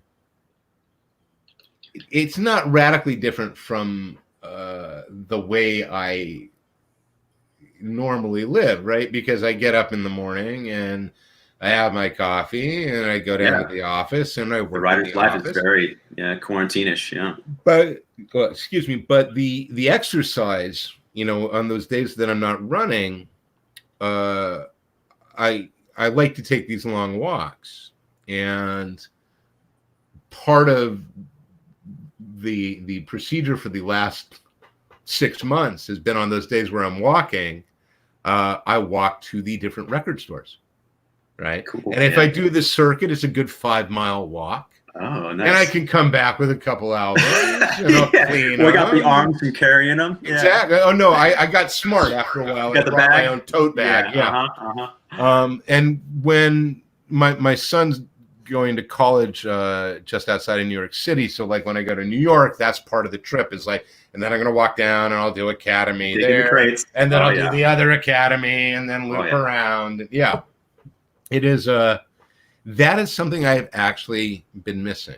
Sure. I miss seeing people. I haven't seen Bendis in like 3 months. I haven't seen Fraction in 2 at this point. I miss that freedom very much, but I can endure that because there's communication. The thing I'm finding very challenging at this point now is that those things that I took as comforts,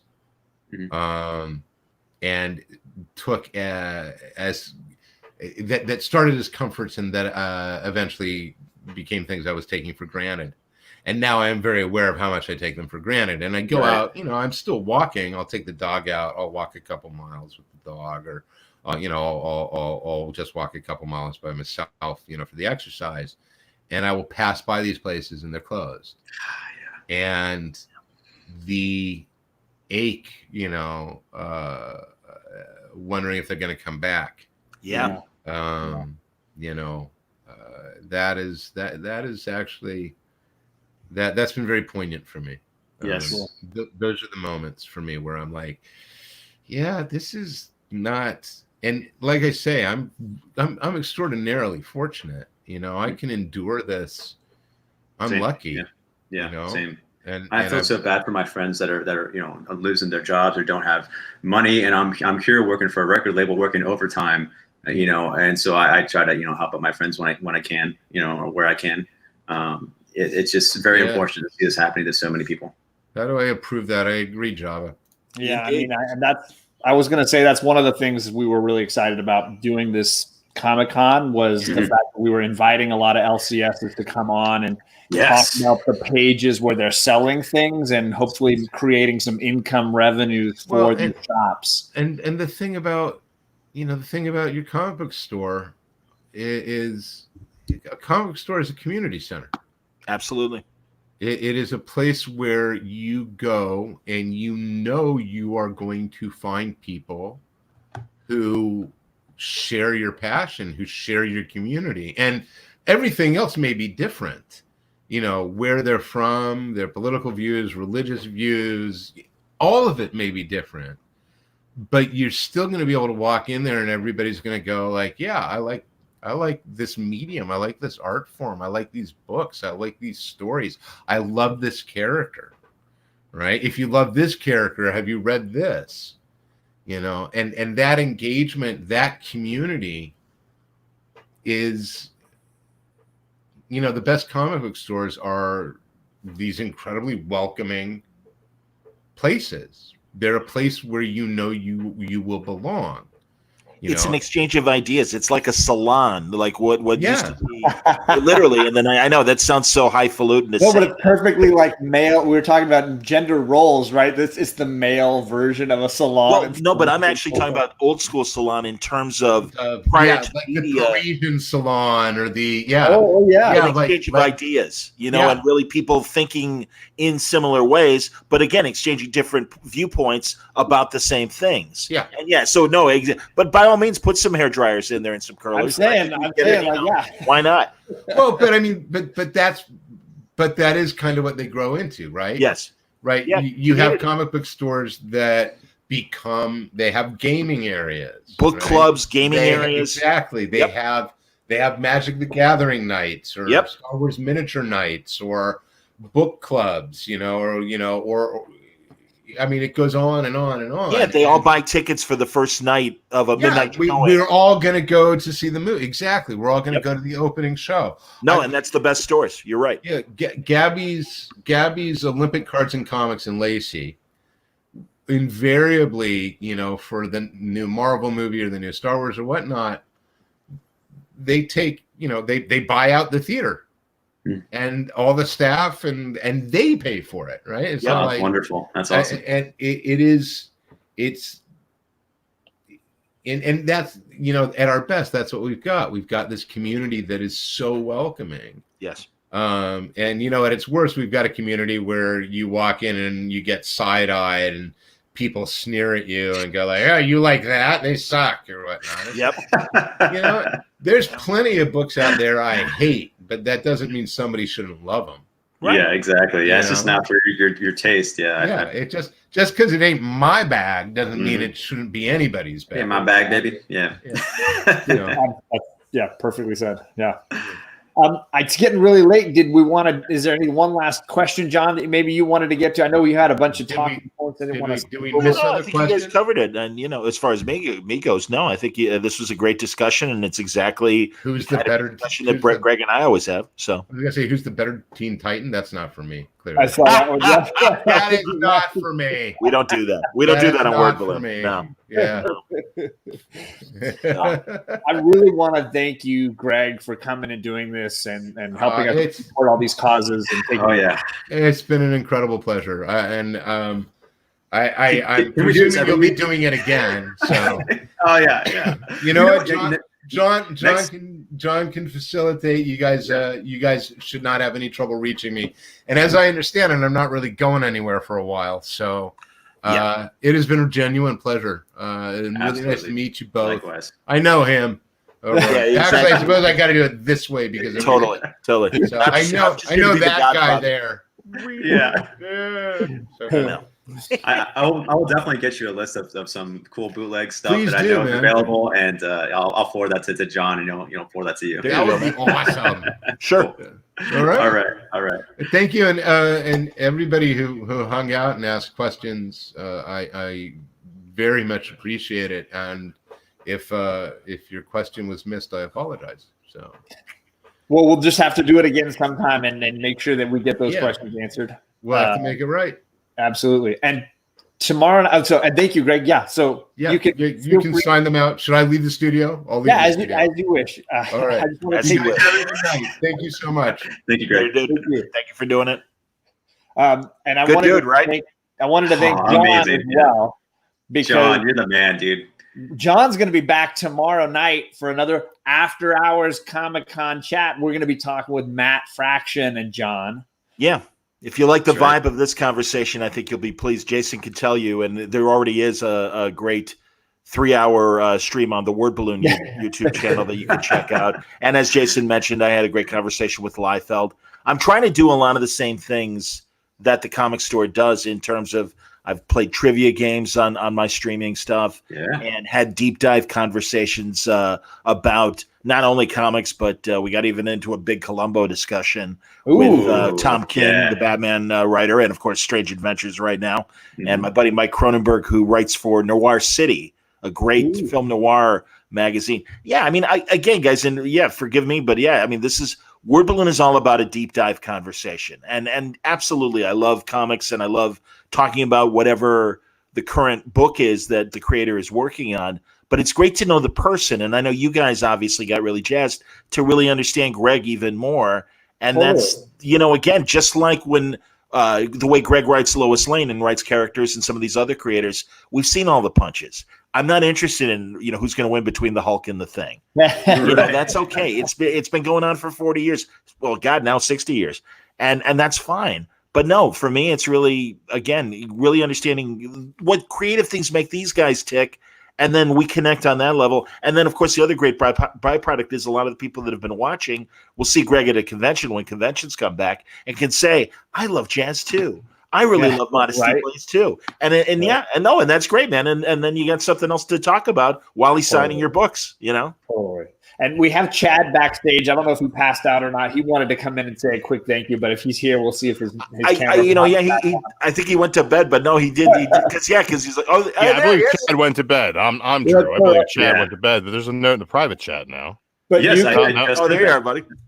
No, Chad's not there. John, if you still want to hang out, I'm not going anywhere. If you want to talk, awesome. For people that are getting John, if you want to find him, you find him on the Word Balloon podcast, so you can find that online. You guys have to watch the Matt Fraction. Yeah, it's so good. You guys. I just want to say, Jason, you said you got something else coming up. Yeah, I want to keep John on here, and I'm going to bring in Jeremy Haun. He is the artist for Red Mother. He's doing his Haun Fest right now. During this time, it's awesome. I watched him draw some stuff today, and I just sent him the StreamYard link. So hopefully he'll be joining us sometime soon. Okay, and truly, guys, if you again, Jeremy's my friend, but if you guys really want to, it's up to you. I'm happy to stay. I want you to stay, John. I love you, John, man. we would love for you to stay. Yeah. Oh, thanks, guys. Is that cool? Absolutely. Okay. Absolutely. I'll hang out. Word Balloon is on YouTube. It's Word Balloon singular, TJ. All one word, Word Balloon, for the YouTube channel. It's at wordballoon.com. I've been doing this for 15 years. I started in 2005 and primarily was doing, as I said earlier, audio. And I really only started doing video literally a couple months before the pandemic, and then was just like, all right, I got all this extra time. Sadly, I was downsized at my radio job because I was doing traffic reporting. It was more interesting than I thought it would be. But they because of the lack of cars on the roads, they went from 24/7 traffic to 6 a.m. till 8 p.m, and it killed so many shifts. And yeah, I mean, I'm not furloughed. I'm gone. But that's okay because it gives me a chance to build up Word Balloon. I've been doing it for 15 years. I decided to really beef up the video. And certainly, I'd say in the last 6 weeks, I've just tried to up my game on doing video more. So, I mean, I got a face for radio. It's like nobody wants to say it. I'll be honest. Good Lord. I mean, thank God for the ball I've been told the same. My mother says that to me all the time. But this is fun, and I'm happy to and again, because I've been doing it for 15 years, cultivated a good list of creators. You have. And again, I mean, I was doing sports interviews and hosting sports talk shows for 16 years. So, I mean, and literally talking to Michael Jordan and Sammy Sosa and Scottie Pippen and all the great Chicago athletes. And then I covered boxing too, the Mike Tysons and the Sugar Ray Leonards and Lennox Lewis. And, really up till about 2006, I was covering boxing. So, yeah. I'm kind of used to doing interviews. And I like deep dives. I like Terry Gross on NPR. I like, before he got Me Too'd, I was a big Charlie Rose fan. And I think obviously his abhorrent behavior was, deserving what happened to him. But I just like intense, interesting interviews, and podcasting allows that in a way that broadcasting doesn't. So That's why I'm here, and that's why I do what I do. And you do it fantastically. I love every conversation you have with people, and your guests always surprise me. And your deep dives, like you said in particular, are extra surprising and refreshing to hear. Instead of even just comic book creators, for me, it's not even hearing about the comic books they're writing, but about their other interests that make up the person who they are. 100%. I'm looking on Skype because I want to get his name right. I had the Mark Siegel, who is the founder of First Second Books. And First Second Books is, more alternate, comics. That's where Gene Yang came from for American Born Chinese and a lot of great stuff. I had never met him before. The same day that I interviewed Jeff Johns, I interviewed Craig. And I mean, Jeff and I are old friends, and it's easy to slip into a mainstream superhero conversation. The evolution of First Second Books and all their great creators and their relationship with the publisher Macmillan, the book publisher, they are such a different head as far as how they do comics and graphic novels. And Jonathan Hickman, and I don't mean to name drop, but it's a great quote. John always said, all right, there you go. My favorite. He's the best. I love John. And hopefully Johnny's coming back sooner than later. But he's like, all the comics are on the same shelf, but they're there for different reasons. And First Second is a great example of that.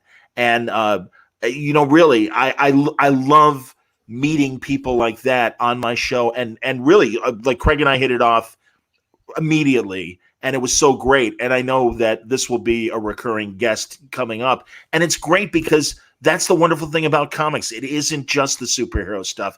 And it just seems like the whole North America, and really more so the States, they're finally just getting aware of it. I mean, France and Japan and all the great international, certainly the Southern American countries and everything, they've been hip to all this for decades. We're just kind of getting, finally. And it really started with manga getting so big with young women and everything. But that's the thing. It's a really exciting time in comics. And even though I'm a little bit older than Greg and everything, it still intrigues me. And there's a buddy of mine, Calvin Reed at Publishers Weekly. He's in his 60s and still gets excited about new comics.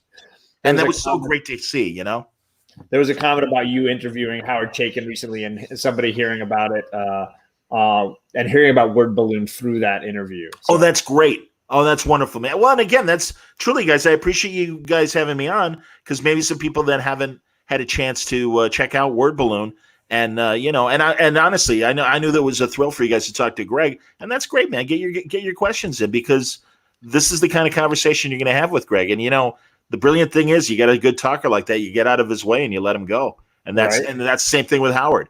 So that's what's great about the deep dive conversations is that you get to know these creators and the work that they're working on.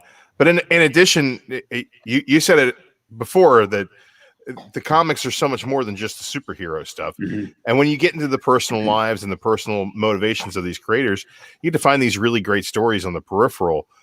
And you're right, the comics are so much more. Comics is not like you're getting all these properties that are being optioned as movies, and comics aren't just superheroes. So people say comic book movie, and you have to open people's eyes to, I Kill Giants as a comic book movie. That is not a superhero story. Ghost World, Road to Perdition. Exactly. Yeah. It's a medium, not a genre. And 100%. People need to are starting to understand that. Right. Some of the greatest sequential, like these episodic stories that are just like you need to know what happens in the next one. They're dramas that are driven by characters. They're dramas that are driven by mysteries, not necessarily capes and spandex. No, and also, thankfully, an entire generation of studio executives grew up reading the stuff, and now they're my age and younger, and now it's like, oh, I get it. Yeah, now I'm in a position to actually make it happen. And it really has been like in the last 20 years. And that's why I started Word Balloon, honestly, back in 2005, because you had Sin City and all these other great things. So backstage, we got Jeremy Haun here. I'm going to bring him in. Another good example of a guy who knows what he's doing. There he is. Jeremy. Is it John Siuntres? Hey, everybody. It's Jeremy Haun coming out of the bullpen, everybody. Hey, it's what, 12:30 where I am. I know John and I are in the same time zone. Yes, we are. Yeah, 1:30 here for me. They want me to stick around for you, Jer. Yeah, East Coast. I appreciate that.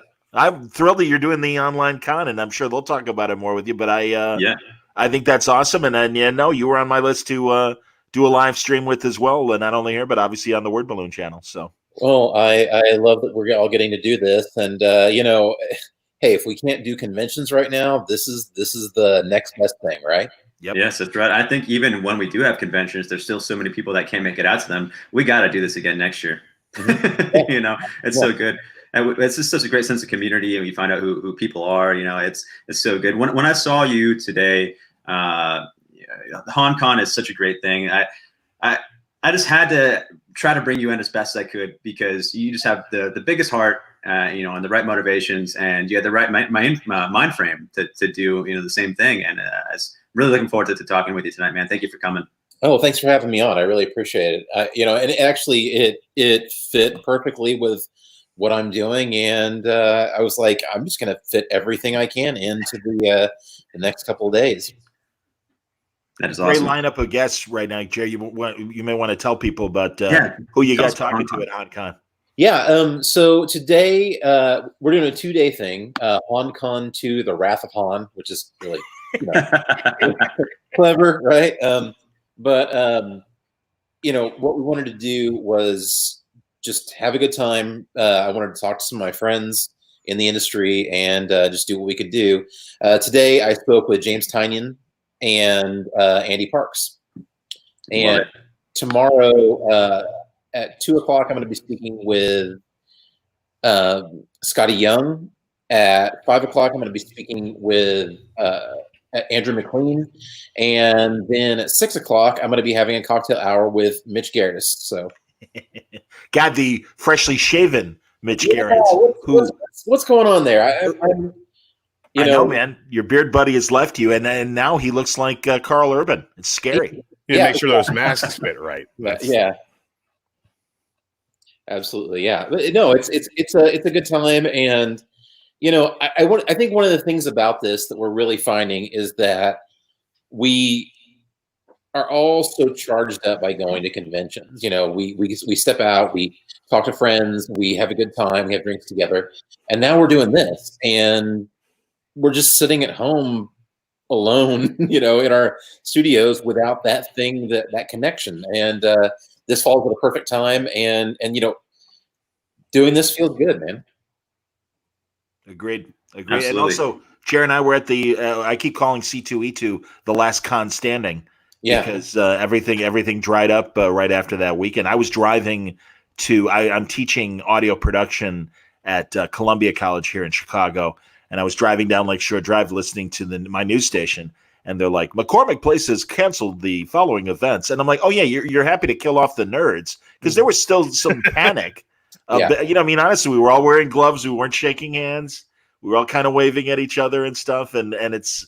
Yeah, and now we are where we are. But yeah, it's a shame because that's a big thing. Just like we were just talking about with Rucka, as far as losing the community of the comic stores, the con community is always so great. And literally, this would be the hot time, as you guys all well know, of so many great cons all over the country. And Jared would be going to them. I certainly would be going to them as well, and then I'm sure you guys would be too. And instead, we're all talking online, which is great. We were all supposed to be in Florida for MegaCon last weekend, so it's that's how all this started. Yeah. Everybody was on board. It was going to be the big YouTube comic book community convention meetup, and we've been doing them maybe 2 a year for the past 3 years. So a bunch of us met up in Dallas for a fan expo. Then we decided that they were all going to come to Baltimore, and I live right down the street. I'm like, so I'm definitely in for that one. Cool. And then we did C2E2 last year, and then Baltimore again. And then we were all going to do MegaCon this spring, and it's just been this thing that's been growing. And the beauty of the con is you go and you find it's the same thing as the LCS. You find your tribe, like-minded people, yeah. And it's a community thing, and especially with comic books, reading and collecting comic books is such a solitary endeavor.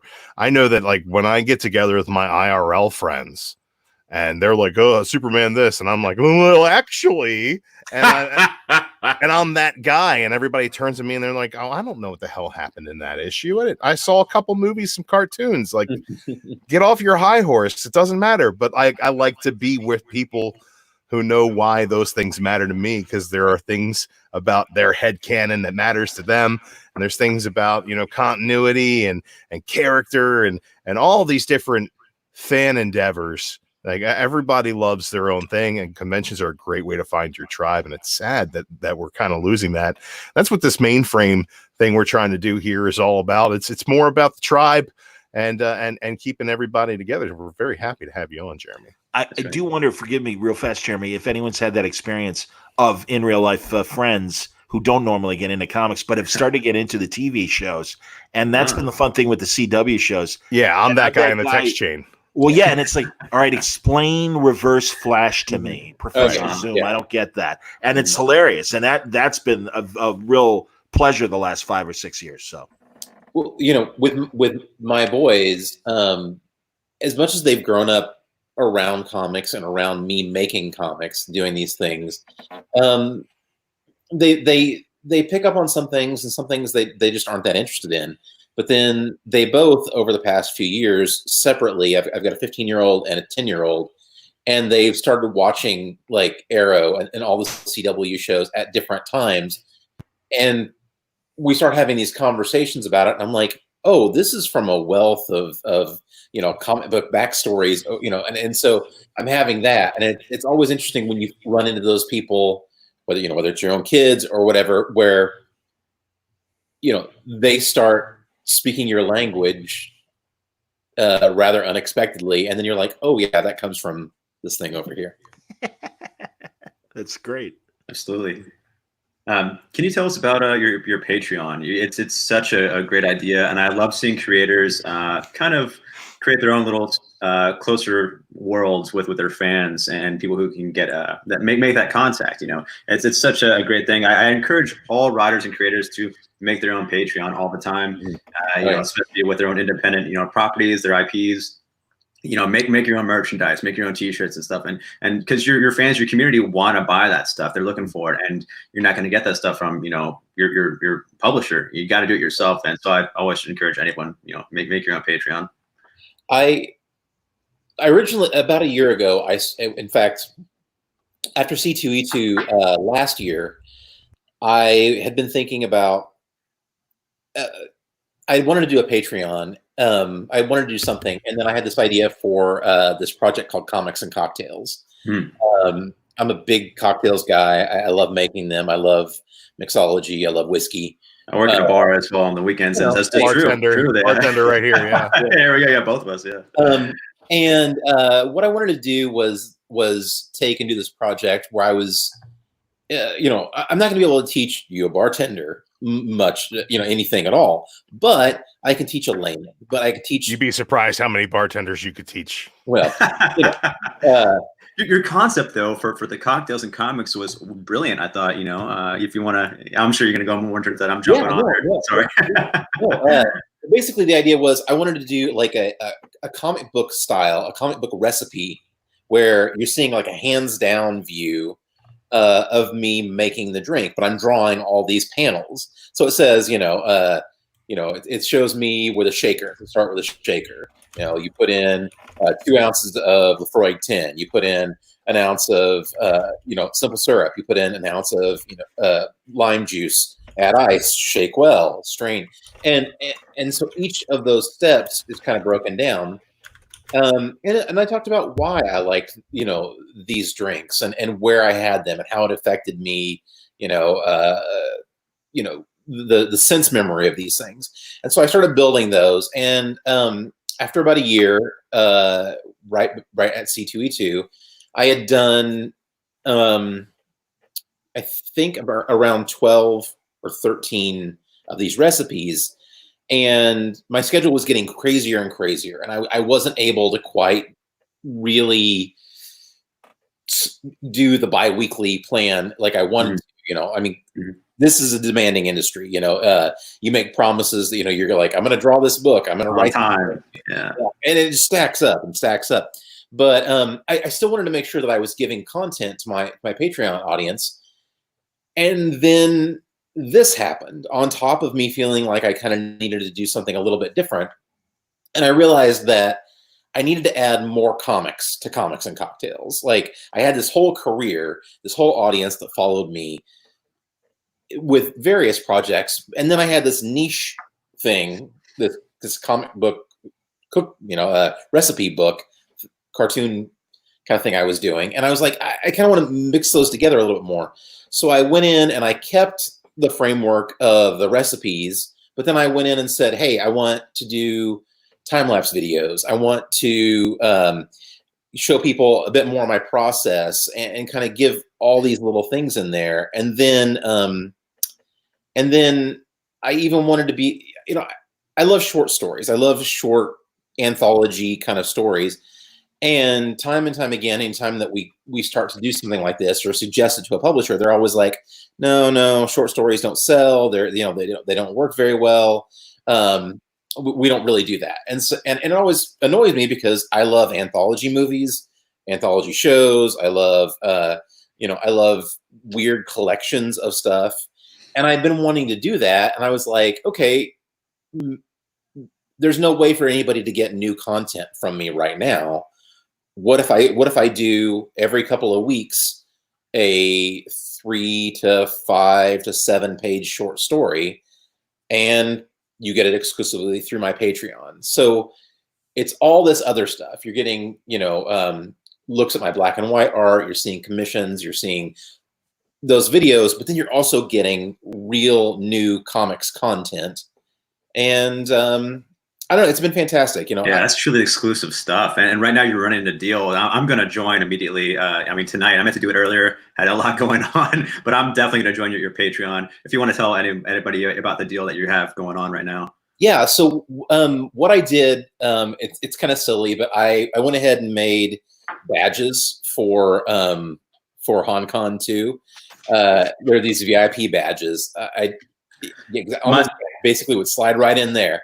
And I designed them. And so basically, if you join my Patreon during this or an existing member, I'm going to mail you your own badge with your name on it. You'll get that as a little commemorative thing. I'm also doing an exclusive print that I'm going to be drawing this weekend, just for HaunCon.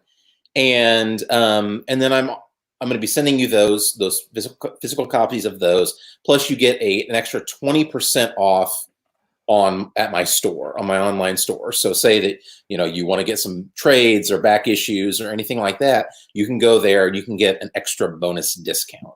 Your art is incredible. I love it so much, and that's so exciting. I thought it was so cool you're throwing in like the little paths. My buddies, I'm in the music industry for my work, and my buddies in Gatecreeper, they had this. They're supposed to be on the Decibel magazine tour, and it got canceled, of course. So they have a shirt of a tour that never happened, and great. so they sold that, and they, of course, they know who I am. They gave me what would have been an all-access pass for the tour, and so I thought it was a fun, nice surprise. I thought that was so cool that you're doing that as a fun little extra. I think that really we're in a place where we, we all want and need this entertainment. We need that connection, more maybe than ever. And I know that money's tight. I know that we're all feeling this, and it's a weird thing, but it's like, we still want and need to be able to buy the things, I found myself, especially with, my 15-year-old, it's like, if there's a TV show or a movie that he wants to watch right now, we will absolutely, get it. I'll spend the $20 or whatever it is, because it keeps our asses entertained. I'm doing the same thing with digital comic books right now. I'm getting, picking up, there are a couple things that, I even have single issues of that I found myself just buying the digital trade, because I'm like, it's $20. It's helping the industry on some level. We're getting video games. We need something to take our mind off of this mess. And so, it's a good time for it. Yeah, and I think in the process, we sometimes end up becoming friends because of it. You know what I mean? It's all about the cool people we meet along the way, and it's just more than just comics and even just keeping yourself busy. The things that you experience and connect with is just unimaginable and surprising in a great way. And today you really touched me. Your live drawing stream. You said so many heartfelt things, and I'm just really happy to have you here. And I really want us to do this again. For Mainframe Comic-Con, I really wanted to have like a music panel and have some of us guys, like, some people that are big music nuts. I know Scotty Young is a huge, metalhead and stuff. Right. And I talked to him once. I owe him a glass of wine. I got him on the way out, and he was. I walked into a bar. Sometimes I just needed to get away from the crowd at C2E2. Right. Went to the bar alone, get some space, and he was there chatting up his editor, and I didn't want to listen in, so I had my headphones in, and I was just there drinking and watching TV. And then when it was done, I think Scotty went to the bathroom, and the editor came and sat next to me, and he just chatted me up. I was like, all right, take out my headphones, let's talk to his editor for a while. Then Scotty came, he's like, oh, I'm out the door. He's like, what do you listen to? And we got into a music conversation, even though he was already 5 minutes late for a meeting. Right. he still made the time to do that, and that was fun. So and I told him I'd get him a glass of wine at the convention. He got there, and it was closing time, so I still owe you, Scotty, for that. Yeah, so hopefully next year I can do some better planning. I was talking to Ryan Polagnos, aka Agent M from Marvel. He's a big metal fan. He orders stuff from the record label I work for. So I sent him a good care package today. Awesome. So I'll hopefully have that next year. I was talking to a little bit to Joe Quesada. He's a big 60s nut. Garage and psychedelic music, and that was my previous job, was around stuff with the Chelsea boots and the haircuts and the clothes. I love that stuff, so I really wanted to talk to him about that. So just some organization, and I think next year we'll have to make that happen. I'd love to have you there and maybe help me out if possible. But yeah, good stuff. Yeah, man. Well, this has been great. Thanks for doing this too, guys. This, we like I said, we need this right now. We all do. And this chance to actually just hang out a bit and say hi. It's been great. Do you have some of your art you can show the people? Let me see what I got. Yeah. We've got some pieces right behind him that are pretty phenomenal. Say, absolutely. Yeah. I dropped the link to his online store and to his Patreon in the chat if people needed to click on any of that. Yeah, perfect. Do you want to tell us what you got going on? You got like Red Mother, Yeah. Well, it's funny.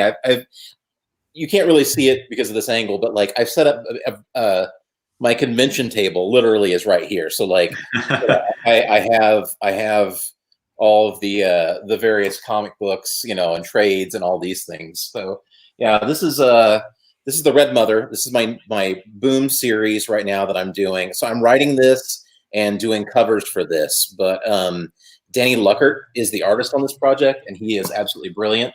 If you're into horror stuff, that's my horror book. I did The Realm for Image Comics. Fantastic. Apocalyptic high fantasy book. Basically, Mad Max meets Dungeons and Dragons. And then I've got The Beauty, which is Beauty. Yeah. Yeah, it's about an STD that makes you beautiful. So I co-write it with my buddy Jason Hurley. I drew the first arc. I do all the covers, and then we had various artists come in. Thomas Natchlick was the artist on the last few arcs.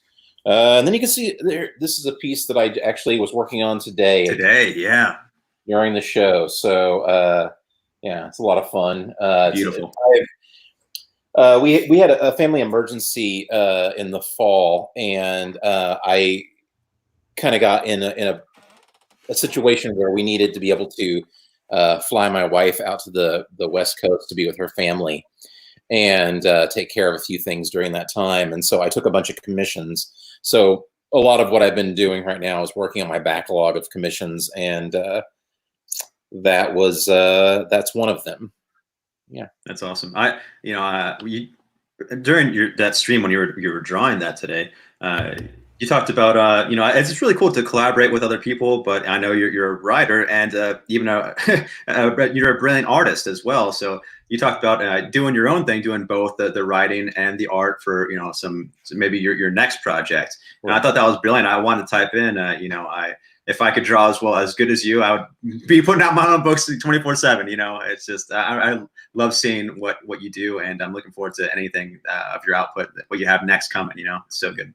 Thanks. Yeah, I mean, I think that, and I'm sure this has been a theme with everybody you talk to throughout this, is like, we don't know what the hell is happening now or next. We're really trying to figure it out.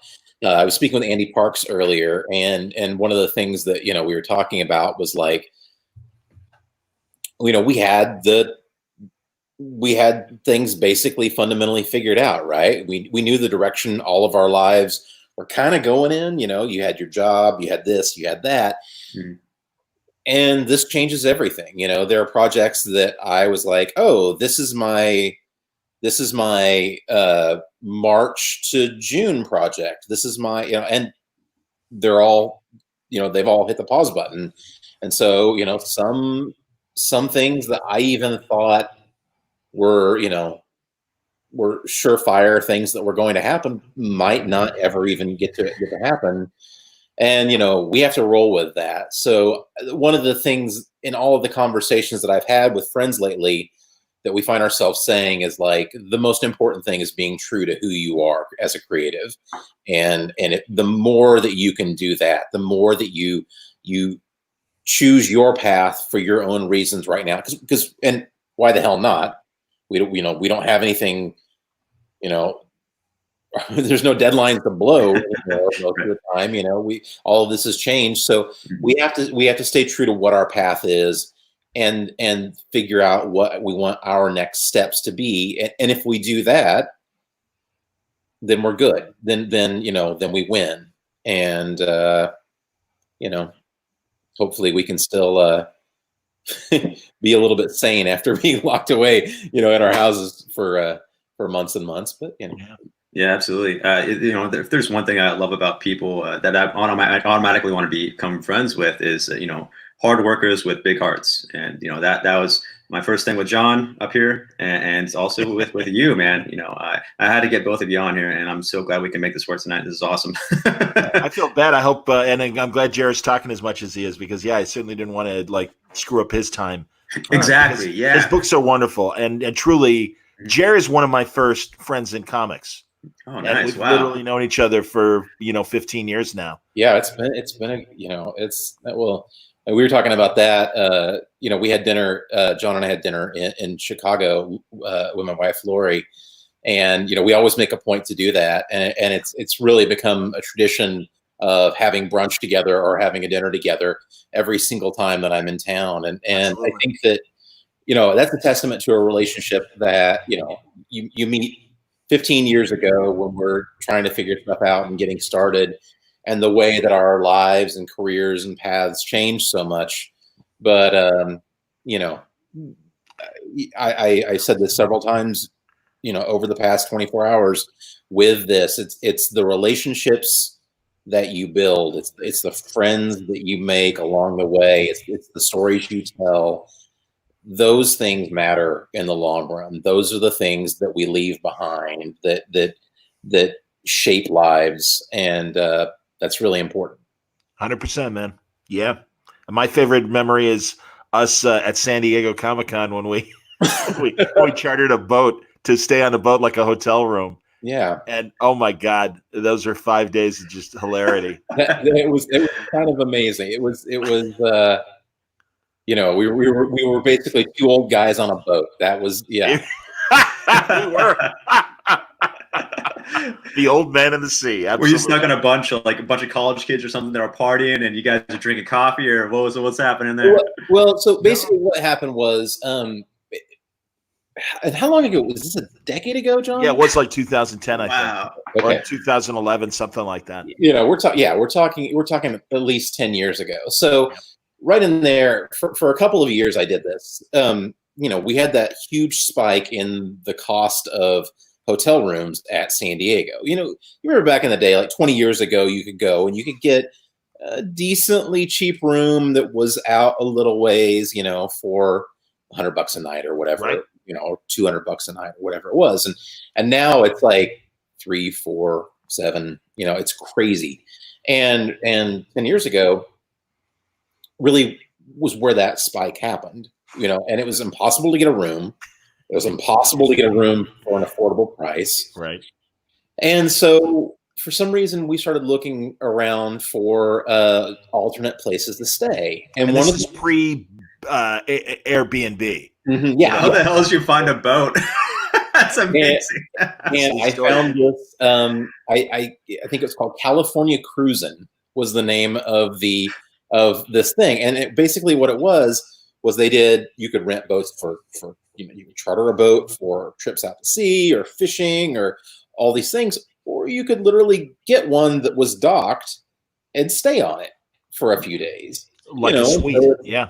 So it's us comic nerds staying on a boat together, and all these hoity-toity people, having champagne, and we're out there, kind of hanging out. Coming back with our Comic-Con swag. Exactly. Yeah. Our loud shorts. And they're all having cheese on the bow because of 5 p.m. It's like the Haunted Mansion in Chicago. Yeah, perfect. I went to this music festival called Roadburn in Amsterdam, the Netherlands area. Oh, wow. And it was my second time, and my wife booked this like 5-star hotel. She got a great deal. It just happened to be this really ultra fancy hotel. And of course, we get weird looks when we're walking in and stuff, and our rental was like this ballin' Audi, like what I mean, like a $75,000 car. And people were so rude. They're like, like, why are you here? And like, how'd you get money? And so like, what do you do for work? Because we're wearing like jeans and a t-shirt, what I mean? Because we're not wearing a suit. Oh man, the discrimination was crazy, or the judgmentalism, I should say, but man, it was a blast. It was so funny just to get the side eyes from old rich white guys and stuff, And this boat that the 1 year that I did it with Jared and stuff, it's a beautiful luxury yacht. I mean, there were like 3 full staterooms and a beautiful shower, and I mean literally everything, and a kitchen, a nice kitchen, like below deck on Bravo. I'm not sure if you guys have reached that point in your quarantine where you're watching Bravo, but not that there's a show on Bravo where these really hot people work on a yacht, and it's great. Oh, wow. I've heard about it, certainly. Yeah, man. I only watched two Tiger King episodes. I'm like, oh my gosh, you're not that bored yet then. Yeah, you got to go into that. I still have to watch the very, very last episode that was released posthumously. I got to finish it up. That was an interesting one. That was interesting to say the least. I'd love to hear what you think, because it's they've all seen the Netflix series by that point, so they all have a lot more thoughts on it. Yeah, there's an interview process. Yeah, on the wrap up episode, it's pretty good. Yeah, Hilarious. Yeah, it's Joel McHale being That's sort of what I funny. heard. Yeah. I love that he's basically like, I don't have anything else to do, so I'm doing this now. Actually, Joe McHale making a surprise appearance in Stargirl, the CW show. Yeah, that's awesome. Coming up at the end of May. Yes, I said it earlier, Jer. Jeff Johns let me see the first 5 episodes, and we had a lovely word balloon conversation that's coming your way next week, early next week. Nice. Yeah, I'm looking forward to that one. It looks good. I gotta watch the new Mortal Kombat animation film because he does the voice of Johnny Cage, and I was like, oh, that's perfect. That's a perfect role for how him. is that? How is that movie? I've yet to watch. I have to. Oh, okay. I bought it, but I have not watched it yet. So. Okay. I'll let you know.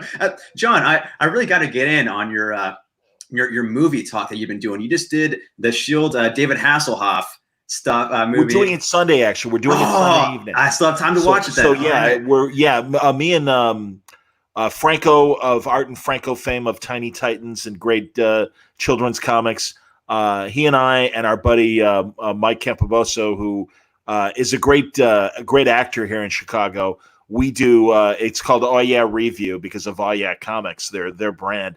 And we've been doing we did one on the first Star Trek movie. We did one on interestingly the pilot for Max Headroom, which is different from the ABC show and tells the whole story in an hour. But I'm looking for movies on YouTube because, most people have Netflix, but not everybody. Right. Everybody doesn't have Hulu. Everybody doesn't have some of the other streamers or Amazon Prime. And I'm like, there's so many great movies that are on YouTube that are kind of orphan videos for whatever reasons. They can't make a DVD deal, and they're great old movies. And the Hasselhoff Nick Fury is on there, and it was, a Fox TV movie. And it's great cheese. It's fantastic because they play it deadly seriously, right? Oh, yeah. and do it on the. I got to say, I like the story, and I think Hasselhoff is an acquired taste, but I like him. Yeah, and he's acting his ass off. Lisa Rini is the Contessa, Valentina. It's a deep Shield. If you like classic Bronze Age and Silver Age Shield, it's a great story. It's a really great story. So I have to give it a shot. The Hoff is actually a third cousin of mine. Wow. Oh, wow. Never met him, but my grandmother's maiden name, Hasselhoff.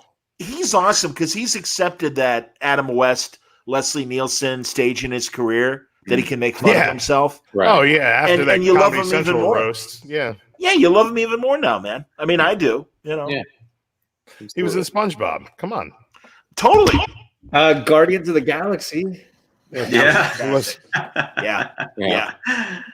So I'm more of a SpongeBob guy. Sorry. and then actually, I think we'll be doing other failed Marvel projects from the 90s. The Matt Salinger Captain America movie. We already got that on the list. Reb Brown is on Mainframe Comic-Con. Oh, that's awesome. Actually, yeah, because now Reb, man, I met him last year at Terrificon in Connecticut. And that was genuinely because I was a little kid when that movie came out in the 70s.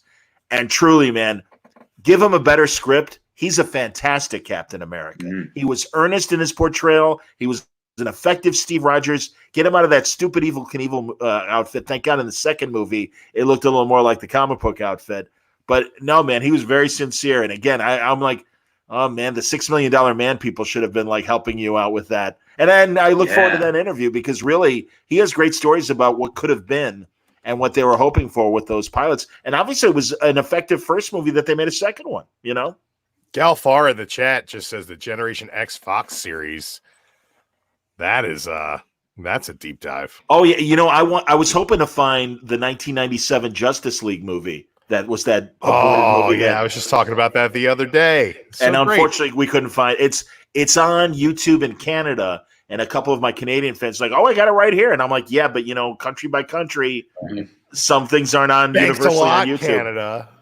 Oh no, that's good. God bless them. That's why we got to move to Canada, man. What are you talking about? Right?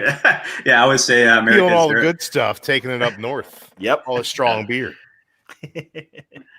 I love that JLA pilot. Is that what it was? Is that like a movie pilot? And it had that reality show feel to it. Yes, where there were like the confessionals, and I dug that. They made that such a great vehicle in so many books afterwards. The was it the not X-Force became Ecstatic. They did a great job with it there. Oh And, yeah. and they've the newest run of West Coast Avengers has used that trope as well. And I thought that would be perfect for a TV show. Heroes in Crisis. I mean, in a more serious tone.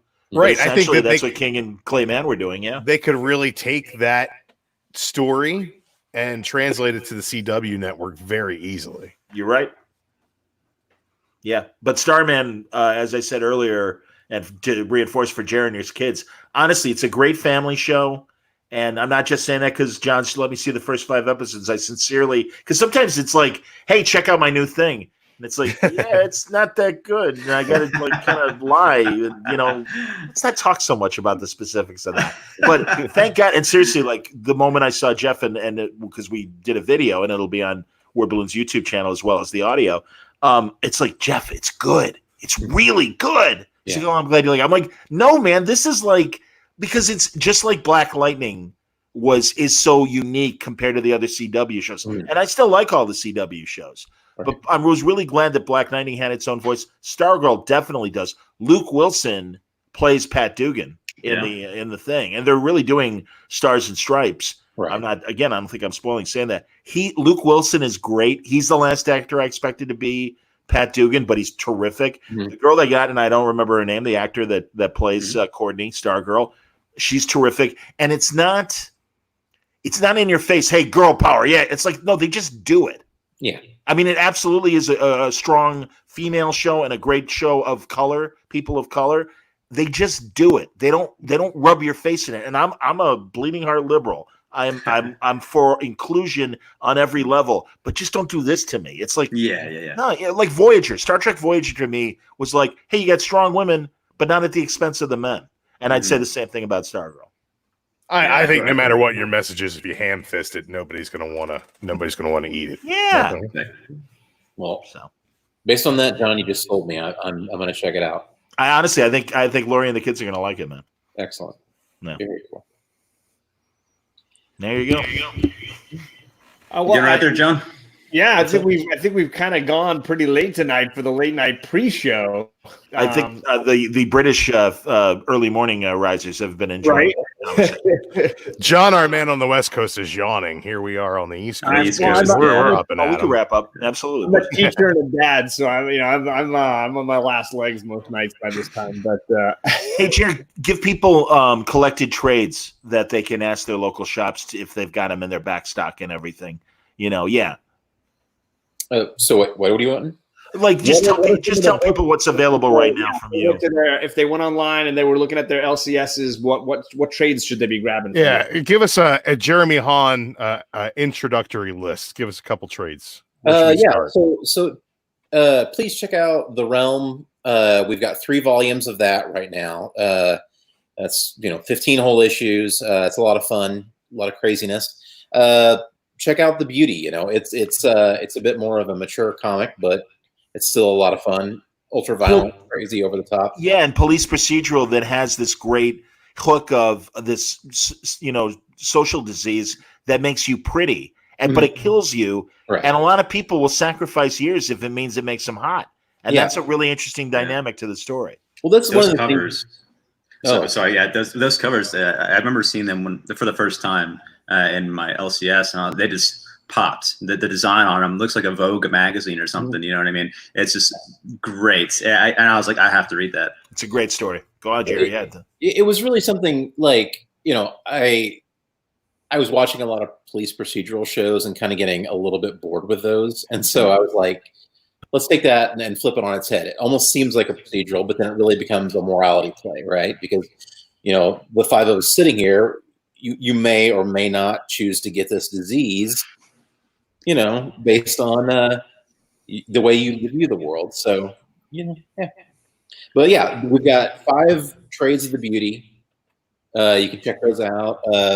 You can check out, the 3 trades of The Realm. And as I'm sure, as you've said several times, please support your local comic shop right now. If there's any way, whether it's if you have a pull list that you can't quite get to, pay that off. If you can, pay it off in increments. They'll take anything. Get some gift certificates.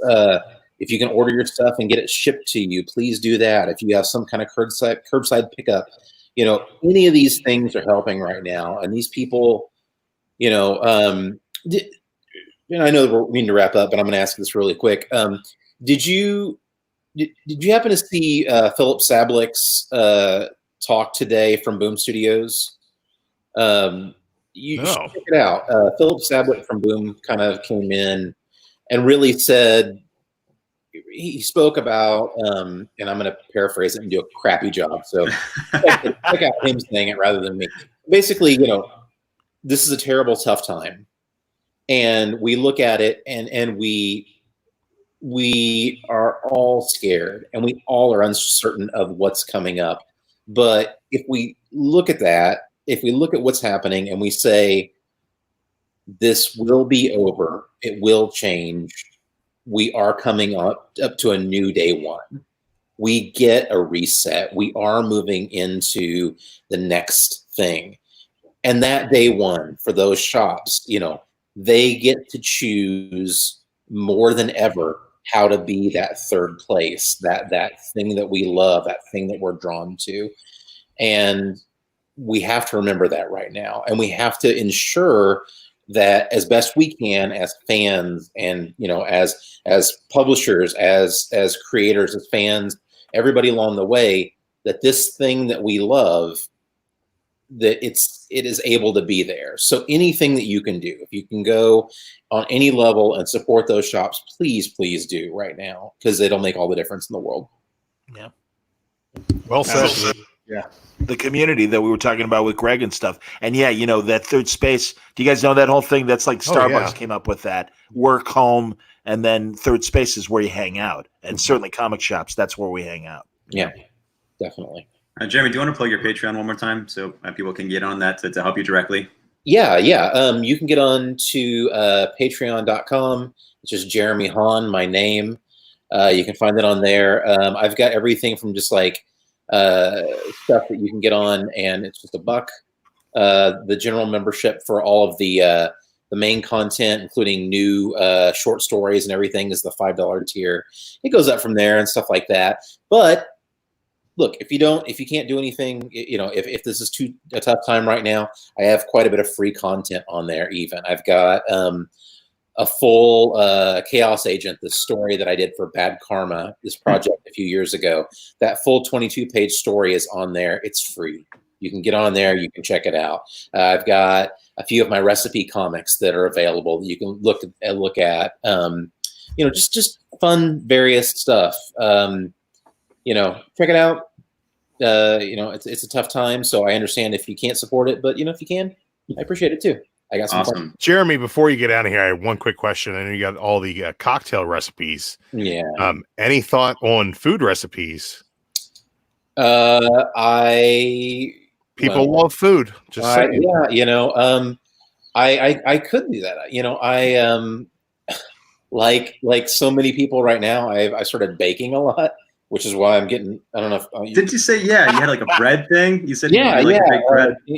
James Tynion. Yeah, that's what it was. Sparks and I are all baking sourdough right now. Sourdough, yeah. Yeah. Those live cultures, man. It's important. Well, that's the thing. It's like we picked the one time when we're having to take care of our families and feed our, we also picked a bread baby that we have to feed that sourdough every day. Bread baby. But, I love, my dad was a chef, and I grew up around that. I love, just making things. I always say that like cooking is art, baking is science, and I kind of love both. So yeah, I might do some fun food recipes at some point. That'd be great. Awesome. That's awesome. Yeah, thank you, John, Drew. This guy's. I didn't think we'd be able to make this happen, and I'm so glad it did. So once again, thank you, John. If you want to close us out. Yeah, this was awesome. Thanks, everybody. Tomorrow morning, you can expect more Mainframe Comic-Con all day. Tomorrow night, the After Dark show is going to be again John and Jason again. So you can expect more of this tomorrow night. We got Matt Fraction joining us tomorrow night. So hope to see a lot of you back here again. And He's so cool. Enjoy the con tomorrow, folks. I'll be in the chat, just like I'm sure most of you. And be sure to check out Haun Con. There's no problem with opening up 2 browser windows and checking out some content, flipping back and forth. Everybody gets the views. Plenty of room in the ocean for everybody to swim. Definitely. Lots of internet out there. Good conversation tonight, guys. Thank you for letting me join in. Absolutely, it was a pleasure. John. Anytime. And thanks for coming, Jeremy. Yeah, no, I had a great time. Thanks so much. Thanks for having me. Yeah, Jeremy, thank you, man. You guys Later, take it Jeremy. easy.